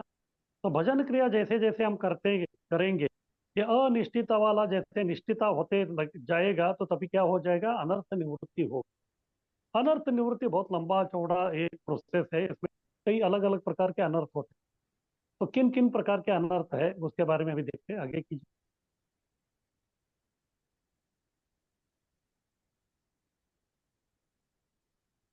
तो अनर्थ निवृत्ति पांच प्रकार के अनर्थ है। सबसे पहला है दुष्कृतो, दुष्कृति करने से, यानी कि पापमय विचार या पापमय कार्य करने से जो है वो अनर्थ जो है पैदा होते हैं। तो प्रश्न उठता है कि इस प्रकार दुष्कृत होता है, यानी कि पापमय विचार या कार्य करने से क्या होता है हम। तो ऐसे कहते हैं कि इससे जो है पांच प्रकार के संकट हमको आते हैं। सबसे पहला है अविद्या। हाँ, अशाश्वत को शाश्वत मानता है अविद्या में। बोले तो इस भौतिक दुनिया या शरीर को जो है शाश्वत समझता है, और उसकी वजह से जो है उसको संभालने के लिए वो पापमय कृत्य करता है। ये पहला है। उसके बाद दूसरा है अस्मिता। अस्मिता यानी कि अपने आप को स्थूल या सूक्ष्म शरीर मानना। न हम स्थूल शरीर है, पंच महाभूत से बने, या फिर सूक्ष्म शरीर यानी कि मन बुद्धि अहंकार हम नहीं, हम कौन है, हम सच्चिदानंद आत्मा। उसके बाद छठा है राग, यानी कि विषय वस्तु पर ज्यादा आसक्ति दिखाता है। जब दुष्कृति करता है तो दुष्कृति का एक कारण है विषय वस्तु, जो उसके ऊपर आसक्ति होता है तो फिर उसको प्राप्त करने के लिए किसी भी प्रकार का वो कार्य या पाप करने के लिए जो है वो व्यक्ति तैयार हो जाता है। और उसके बाद है द्वेष, भोग के विरोध पर क्रोध। द्वेष कभी होता है उसको कुछ भोग करने का रहता है, उसमें जो भी बाधा आता है उसके प्रति जो उसका क्रोध आ जाता है। और पांचवा है अभिनिवेश। अभिनिवेश यानी कि शरीर नाश पर समझना कि जीवात्मा नाश हो गए। हाँ, तो ये चार्वाक प्रिंसिपल है। तो चार्वाक जो है वो बोलते थे कि बस यावत जीवे सुखम जीवे तृणम कृत्वा कृतम पीबे, यावत जीवे सुखम जीवे भस्मीभूतस्य देहस्य कुतः पुनरागमनो। लोग बोलते कल किसने देखा है, हम फिर से जन्म लेंगे उसका क्या गारंटी है। इसलिए जब तक है बस बैग बारो और स्टील। हाँ, तो live king size royal size. लेकिन ये भी जो एक प्रकार का संकट ही है, क्योंकि फिर से जो आपको जन्म लेना पड़ेगा, और जन्म जो है आप जो भी कृत्य करते हैं, कार्य करते हैं, उसी के ऊपर जो है वो निर्भर है। इस प्रकार से पहला अनर्थ है दुष्कृतो। हाँ, पापमय या दुष्कृति करने से जो ये 5 प्रकार के संकट आते हैं, ये अगर व्यक्ति को मालूम है तो फिर वो दुष्कृति करने से बचेगा। आगे कीजिए।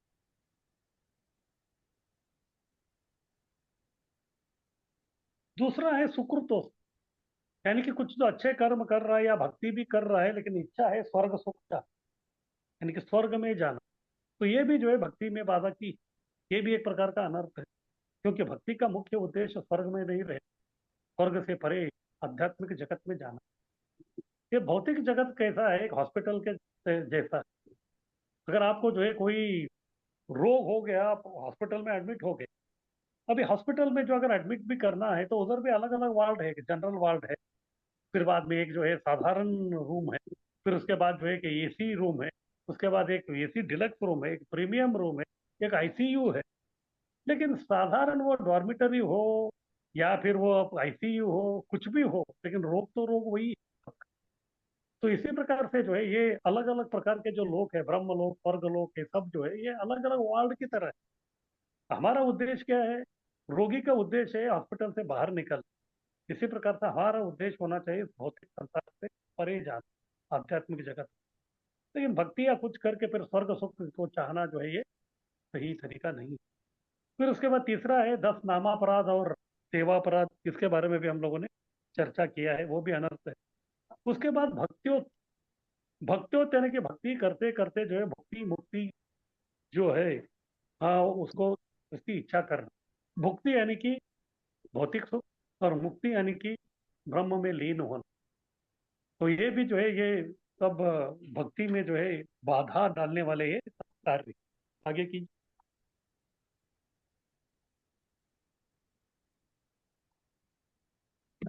उसके बाद और भी जो है अन्य अनर्थ है 5 प्रकार के। एक है लय। लय यानी कि आलस। हाँ, भक्ति करने में जो है कोई उत्साह नहीं दिखाना, और हमेशा जो है आलस्य दिखाना, यानी कि जब करना है या कीर्तन करना है, हाँ, या फिर भगवान का स्मरण करना है, भागवत पढ़ना है, उसमें आलस्य दिखाना, ये भी एक प्रकार का अनर्थ। उसके बाद विक्षेप, भौतिक संग रख के जो है भक्ति करना। हाँ, इधर भौतिक संग भी चल रहा है और उधर भक्ति भी चल रहा है, तो ये जो है थोड़ा लोड ज्यादा हो जाता है। उसके बाद तीसरा है अप्रतिपत्ति, भजन में बिल्कुल रुचि नहीं है। हाँ, इतना सब होने के बाद भी जो है व्यक्ति भजन कर तो रहा है लेकिन उसमें रुचि नहीं है, तो फिर कैसे होगा। ये कैसा है, आपका जो है भूख नहीं, आप फिर भी आप खा रहे हैं, वो हजम होगा क्या? वो हजम नहीं होगा, वो जो है पूरा जहर बन जाएगा आपका शरीर। तो इसी प्रकार से बिना जो है रुचि नहीं है तो फिर भजन करेंगे तो फिर वो एक प्रकार का अनर्थ को जो है वो पैदा करता है। उसके बाद है कषाय। कषाय यानी कि शीघ्र को क्रोध और द्वेष। कभी कभी कुछ लोगों का वो स्वभाव रहता है तो इस प्रकार वो आता है, तो ये भी जो एक प्रकार का अनर्थ है। रसास्वाद, भजन में इंद्रिय भोग भौतिक सुख का चिंतन, यानी कि जब कर रहे हैं तो टीवी देखते हुए जब करना, न्यूज़पेपर पढ़ते हुए जब करना, इस प्रकार का ये सब अलग अलग जो है ये रसास्वाद। इस प्रकार से अन्य जो है 5 अनर्थ भी, इस प्रकार से अलग अलग जो है 5 प्रकार के अनर्थ है, उससे हमको बचना चाहिए।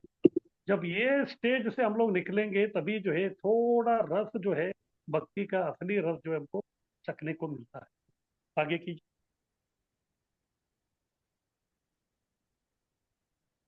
उसके आगे है निष्ठा। तो निष्ठा जो है वो भी दो प्रकार का निष्ठा है। एक निष्ठा जो है डायरेक्ट भक्ति से सीधे संबंधित निष्ठा, भक्ति से जो संबंधित जो है वो कार्यों में निष्ठा दिखाना। ये भी तीन प्रकार का होता है, क्योंकि हम कार्य जो है तीन प्रकार से करते हैं, काया वाचा मनस। तो ये जो भक्ति से डायरेक्ट रिलेटेड जो निष्ठा है या क्रिया है उसको कैसे बढ़ाएंगे? काया अर्चन करके, श्रवण करके, दंडवत करके, परिक्रमा करके, यात्रा करके उसको बढ़ा सकते हैं। और दूसरा वाचा, जप करके और लीला का कीर्तन करके या नाम कीर्तन करके। उसके बाद मनसा, भगवान का नाम रूप गुण लीला का स्मरण और ध्यान कर। ये सब जो है डायरेक्ट भक्ति से संबंधित क्रियाएं हैं। इस प्रकार से उसको निष्ठा हम लोग बढ़ा सकते हैं। ये है भक्ति से सीधे संबंधित निष्ठा। और दूसरा है भक्ति से सीधे संबंधित जो नहीं है उस प्रकार के कार्य करने वाला निष्ठा। आगे कीजिए। भक्ति के अनुकूल वस्तु में निष्ठा, यानी कि सद्गुण प्राप्ति कर, यानी कि दान देना, अच्छा व्यक्ति बनना, परोपकार करना, ये जो है सद्गुण है। हाँ, तो ये जो है एक दृष्टि से जो है भक्ति के लिए जो है केवल ये अनुकूल है, लेकिन भक्ति के डायरेक्ट क्रियाएं नहीं है। हाँ, भक्ति के डायरेक्ट क्रियाएं नहीं है, तो इसलिए हमको ज्यादातर भक्ति से सीधे संबंधित जो निष्ठा उत्पन्न करने वाले जो क्रिया है वही हमको करना चाहिए। हाँ, दूसरा जो है वो करके जो ज्यादा फायदा नहीं होता। आगे कीजिए। उसके बाद आता है रुचि, यानी कि भक्ति विषय श्रवण में जो है अधिक रुचि दिखाना। हाँ, क्योंकि अभी व्यक्ति को जो है निष्ठा आ गया है। निष्ठा आ गया है तो फिर जो है हिलता डुलता नहीं है। जब हिलता डुलता नहीं है तो फिर जो कार्य कर रहा है उसमें जो है उसको धीरे धीरे जो रस आना या रुचि आना आरंभ हो जाता है।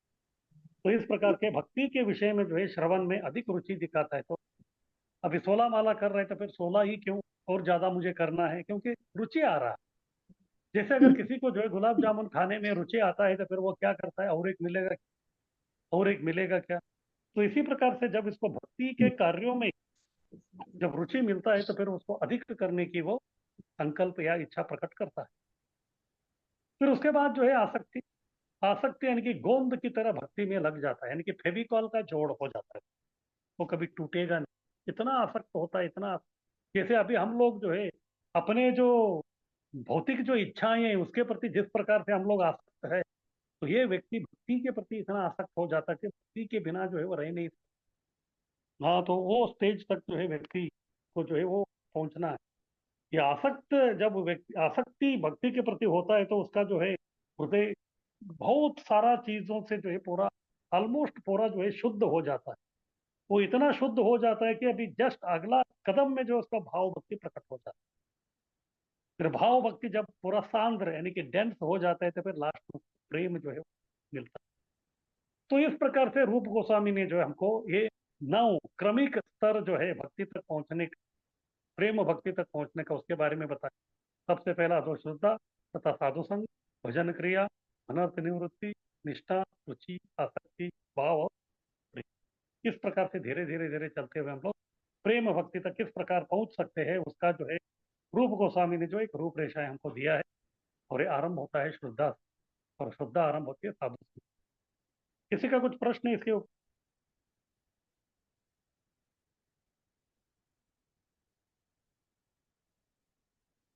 हरे कृष्ण प्रभु जी। हाँ, बोलिए। आपने जो भजन क्रिया में जो बताया वो भी अनर्थों के वजह से ये रिलेटेड है क्या?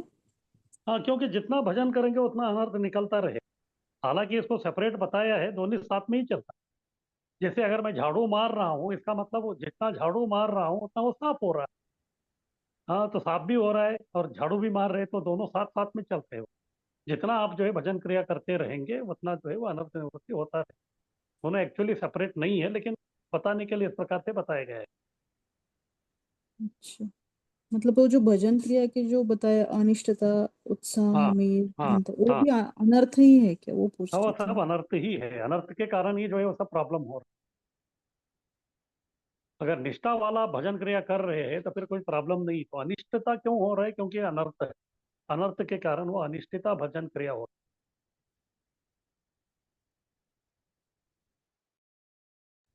थैंक यू प्रभु जी।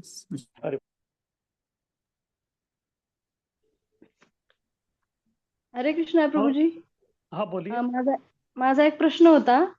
हम्म प्रभूजी, जे दीर्घोत्तरी जे प्रश्न आहेत ना, हम्म त्यामधला जो 6वां है, इस्कॉन के प्रगति में हम्म 64 अंगों के तत्व तथा हम्म उसके विस्तार के भिन्नता हम्म का क्या पात्र है?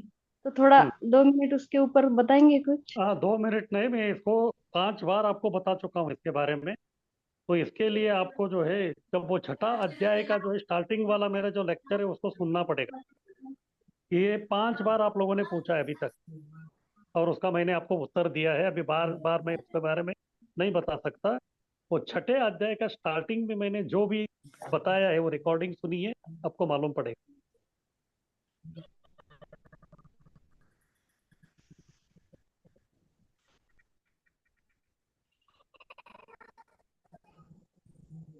हाँ बोलिए, भगवान चैतन्य प्रभु। अंदर आपने सब समझाया। तो मेरा प्रश्न यह है, श्रद्धा से लेके प्रेम भक्ति तक जाने के लिए हम्म जो भी आपने जो हमको समझाया, हम समझ गए। लेकिन क्या है प्रभु जी, सामान्यतः लोग ये सब कुछ जानते भी नहीं है, किसको पहचानते हैं यानी कि पढ़ते हैं, कोई पढ़ता नहीं है। कोई भक्ति ऐसे ही आप जैसे भक्तों को देख के करते हैं, और कोई भागवतम पढ़ता है, कोई भागवतम पढ़ता नहीं है, भगवत गीता पढ़ता है, कोई भगवत गीता पढ़ता भी नहीं है। लेकिन उसकी निष्ठा है, सब कुछ है, सब है। जो प्रभुपाद ने हमको सब कुछ ये दिखाया है, जो हम मंदिर में सब कुछ देखते हैं और उसी प्रकार हम चलते हैं। लेकिन आप ये सब कुछ समझाए हमको सारांश रूप से। तो प्रेमा भक्ति तक आने के लिए सामान्य जीव को जो क्या बोलते हैं हम, वो सीधा रास्ता क्या है प्रभु जी यहाँ तक आने के लिए आपके सारांश के अनुसार?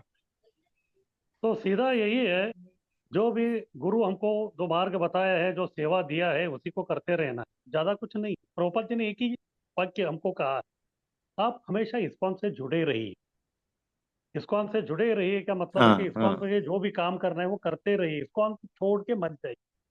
जैसे अगर मैं हाँ प्रभु। जहाज में बैठा हूँ, तो जहाज में मैं बैठा हूँ, अभी हाँ मेरा गंतव्य स्थान पहुंचने के लिए मुझे 1 महीना लगने वाला है। तो फिर मुझे क्या करना है? 1 महीना उधर बैठना है, भले मुझे बोर आए, कुछ भी आए। अगर मुझे लगेगा कि 4 दिन के बाद अरे बहुत मुझे बोर हो रहा है करके मैं पानी में जो कूदी मारूंगा, तो फिर मैं मर जाऊंगा। इसलिए हमको कुछ नहीं करना है, आप केवल जुड़े रहिए, बाकी सब काम वो होता रहेगा। हाँ हाँ ये सिंपल होता एक ही है। लाइन में बोलना है तो वही है। फिर इसको में आप बैठे हैं तो हाँ ऐसे हाँ बैठेंगे क्या? हाँ, नहीं बैठेंगे। आपको श्रवण कीर्तन ये जो है ये सब चलता रहेगा। नहीं बैठेंगे। हाँ हाँ हाँ प्रभु जी। हाँ प्रभु जी, बहुत सुंदर प्रभु जी, धन्यवाद बस प्रभु यही जी। यही हरे सिंपल है, और कृष्ण। कुछ नहीं है बस। ठीक है, हरि बोल। सिंपल। हरे बोल, हरे कृष्ण, हरे कृष्ण। हरि थैंक्स प्रभु जी, हरे कृष्णा, बहुत अच्छा बताया। हरि हरे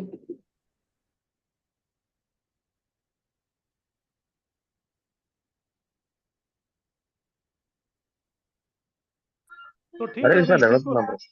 हाँ बोलिए ब्रो। प्रभू जी ते विक्षेप भौतिक संग टिकवून भक्ती करणे आणि भौतिक संग म्हणजे काय? भौतिक संघ का मतलब अभी जैसे व्यक्तियों का जो है, जैसे अब टीवी देख रहा है फिर भक्ति कर रहा है, फिर बाकी दूसरा भी सुन रहा है भक्ति कर रहा है, इस प्रकार का है। अब बोले तो सीधा हमको भक्ति करना है, लेकिन बाकी भी जो है वो करते हुए कर रहा है, तो फिर उसको समय लगेगा। ठीक है। हरि हरे कृष्णा। हरि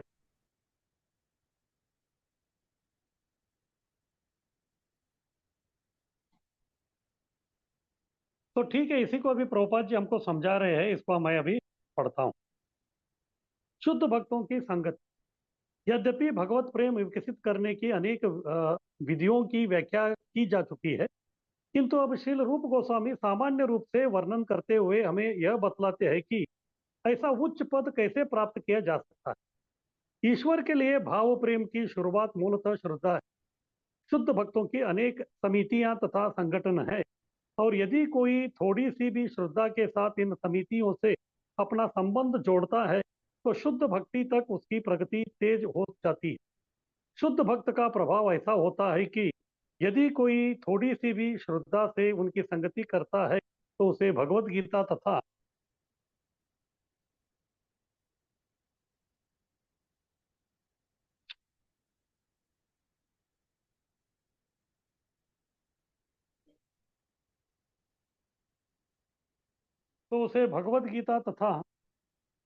श्रीमद् भागवत जैसे प्रामाणिक शास्त्रों से भगवान के विषय में सुनने का अवसर मिलता है। इस तरह जन जन के हृदय में स्थित भगवान की कृपा से मनुष्य में क्रमशः ऐसे शास्त्रों के वर्णन में श्रद्धा विकसित होती है। शुद्ध भक्तों की संगति की यह पहली अवस्था है। दूसरी अवस्था में मनुष्य थोड़ा प्रगत एवं प्रौढ़ हो जाने के बाद शुद्ध भक्त के मार्ग निर्देशन में भक्ति के नियमों का पालन करने के लिए स्वतः तैयार हो जाता है और उसको अपना गुरु मान लेता है। अगली अवस्था में भक्त अपने गुरु के मार्गदर्शन में वैदिक भक्ति संपन्न करता है और ऐसे कर्मों के फल स्वरूप वह सभी अवांछित कार्यों से मुक्त हो जाता है। तो ये है भजन क्रिया और अनर्थ निवृत्ति। इस प्रकार अवांछित कार्यों से मुक्त होने पर उसकी श्रद्धा स्थायी रूप से स्थिर हो जाती है, यानी कि यह है निष्ठा। उसमें भक्ति के लिए दिव्य रुचि विकसित हो जाती है। तो ये है रुचि। फिर अनुरक्ति यानी कि आसक्ति, तब भाव और अंततः शुद्ध भगवत प्रेम विकसित होता है। शुद्ध प्रेम के विकास की ये विभिन्न अवस्थाएं हैं। केवल अतीव भाग्यशाली व्यक्तियों को जीवन में ऐसी सफलता प्राप्त हो पाती है। जो लोग वैदिक शास्त्रों के कोरे सैद्धांतिक ज्ञाता है वे इस विकास को नहीं समझ पाते। इसलिए नारद पंचरात्र में शिवजी पार्वती से कहते हैं, हे महादेवी, तुम मुझसे यह जान लो कि जो कोई व्यक्ति भगवान के प्रेम के भाव को विकसित कर लेता है और फिर इस प्रेम के वशीभूत होकर दिव्य आनंद में निरंतर मग्न रहता है, वह शरीर या मन से प्राप्त होने वाले भौतिक दुख या सुख की अनुभूति नहीं कर पाता। स्नेह तथा प्रेम व्यापार प्रेम रूपी आद्य वृक्ष की विभिन्न शाखाएं हैं जो नाना प्रकार के स्नेह प्राकट्यों के पूर्व आती है और उनकी व्याख्या यहाँ नहीं की जाएगी। तो इधर बता रहे हैं कि ये प्रेम तक ही खत्म नहीं होता। श्रद्धा से प्रेम तक जब व्यक्ति आता है तो ये तो केवल एक स्टार्टिंग ये है। और प्रेम जो है, प्रेम के ऊपर भी जो है और भी कई जो है अलग अलग प्रकार के जो है वो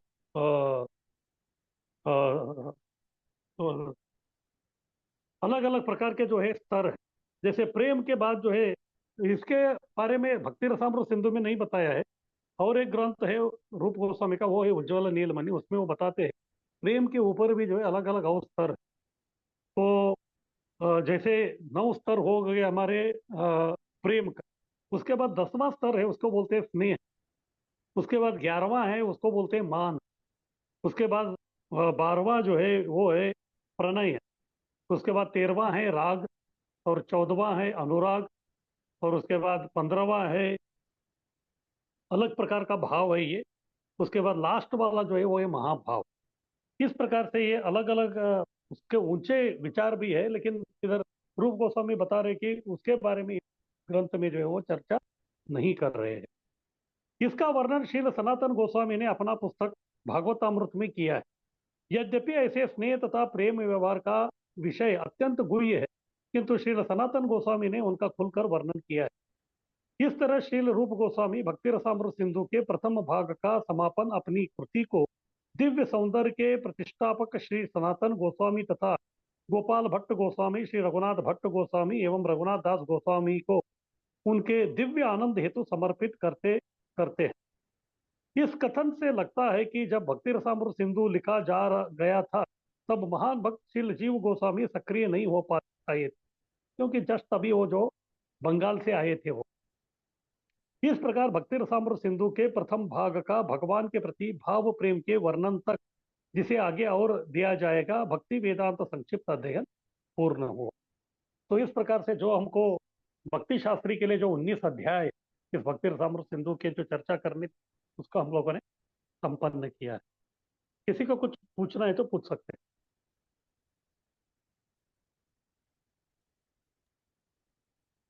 प्रभु जी, पर जीव गोस्वामी तब उस समय अ, उनके साथ थे ना रूप गोस्वामी के, जब वो भक्ति रूप रसामृत सिंधु गोस्वामी के साथ वो थे, वो जस्ट अभी एंट्री मारे थे, अभी तक जो है वो गोस्वामी के स्तर का जो है वो काम नहीं कर रहे थे।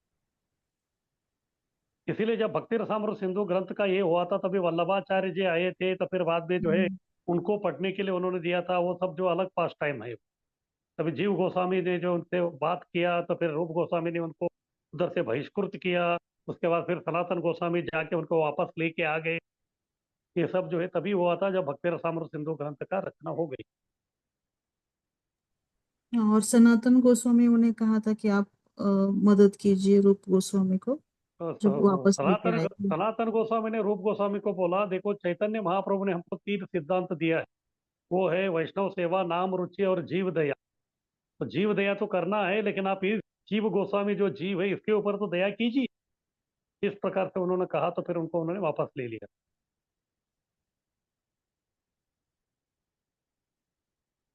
थैंक यू प्रभु जी। अरे हरे कृष्णा प्रभु जी। हाँ बोलिए। प्रभु जी, जिस प्रकार आपने अभी प्रेमा भक्ति के बारे में बताया, पर जब भगवान भगवद गीता में कहते हैं कि हमें निरंतर कर्म करने चाहिए, जैसे उन्होंने अर्जुन को भी कहा, अर्जुन ने उनका निरंतर कर्म क्या मतलब युद्ध समझना चाहिए प्रभु जी, कि अर्जुन प्रेमा भक्ति के स्तर पर थे। देखिए, आप जो बोल रहे हैं भगवत गीता का श्लोक जो है आधा बोल रहे हैं। भगवान कृष्ण को केवल युद्ध करने के लिए नहीं बोल, तस्मात् सर्वेषु कालेषु माम अनुस्मर युद्ध च। केवल युद्ध च नहीं बोले, माम अनुस्मर, यानी कि मेरा स्मरण करो। स्मरण का जब भी होगा तब कोई व्यक्ति के बारे में आपका प्रेम होगा तब। इसलिए कृष्ण जो है वो बोल रहे कि स्मरण करो। स्मरण करने के बाद आप जो भी काम करेंगे उसका जिम्मेदारी कृष्ण लेंगे। अगर कृष्ण का स्मरण नहीं करते हुए आप जो कोई भी कार्य करते हैं तो फिर आप पाप और पुण्य के चक्कर में आ जाते हैं। तो इसलिए उन्होंने केवल युद्ध करने के लिए नहीं बोला, स्मरण करने के लिए बोला, माम अनुस्मर युद्ध। अनुस्मर का जो है स्मरण, वो प्रेम भक्ति का एक भाग है। इसका मतलब कि प्रभु जी, हम हमारे जो काम कर रहे हैं तो उसमें करते वक्त हमें कृष्ण का स्मरण करते हुए करना चाहिए। बस यही कृष्ण हम सबसे चाहते हैं। ठीक है प्रभु जी, धन्यवाद प्रभु जी। हरे कृष्ण।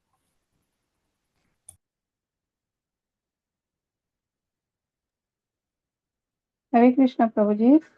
हाँ बोलिए। प्रभु जी, जो क्वेश्चन में है, 4 भक्ति रसामृत सिंधु के 4 लहर या तरंग एक ही है ना प्रभु जी? मतलब लहर। समझाने में, लहर बोले तो तरंग ही है। जी प्रभु जी, भक्ति रसामृत सिंधु के 4 लहर कौन से हैं? तो 4 चार लहर लहर। या तरंग हाँ एक ही है। एक ही है ना प्रभु जी? हाँ हाँ। जी प्रभु जी, धन्यवाद प्रभु।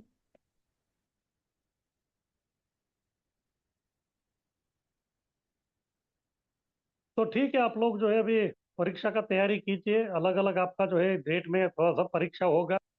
तो मैं अभी सोच रहा हूँ कि अभी 3 हफ्ता आपको छुट्टी दूंगा, फिर बाद में जो है तीसरे अध्याय तीसरे जो सप्ताह है इस महीने का, यानी कि तारीख 24 और 25, तब से जो हमारा अंतिम जो ग्रंथ है भगवत गीता का हम लोग शुभारंभ करेंगे।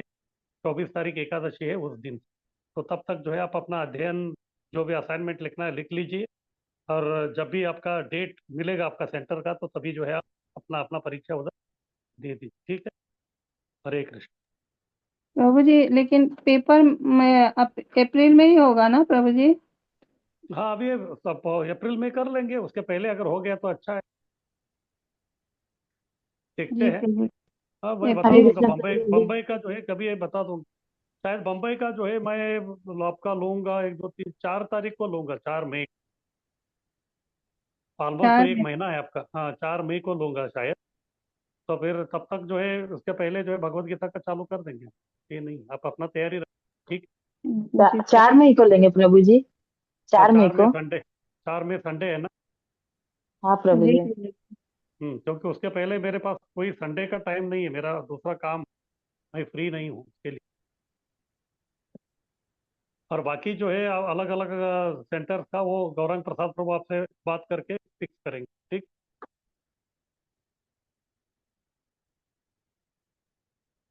तो ठीक है, सबका बहुत बहुत धन्यवाद। वाञ्छाकल्पतरुभ्यश्च कृपा सिन्धुभ्येव च पतितानां पावनेभ्यो वैष्णवेभ्यो वैष्णव नमो नमः। हरे कृष्णा प्रभु जी, दंडवत प्रणाम। हरे कृष्णा। दंडवत प्रणाम प्रभु जी दंडवत प्रभु जी, दंडवत प्रणाम। हरे कृष्णा प्रभु।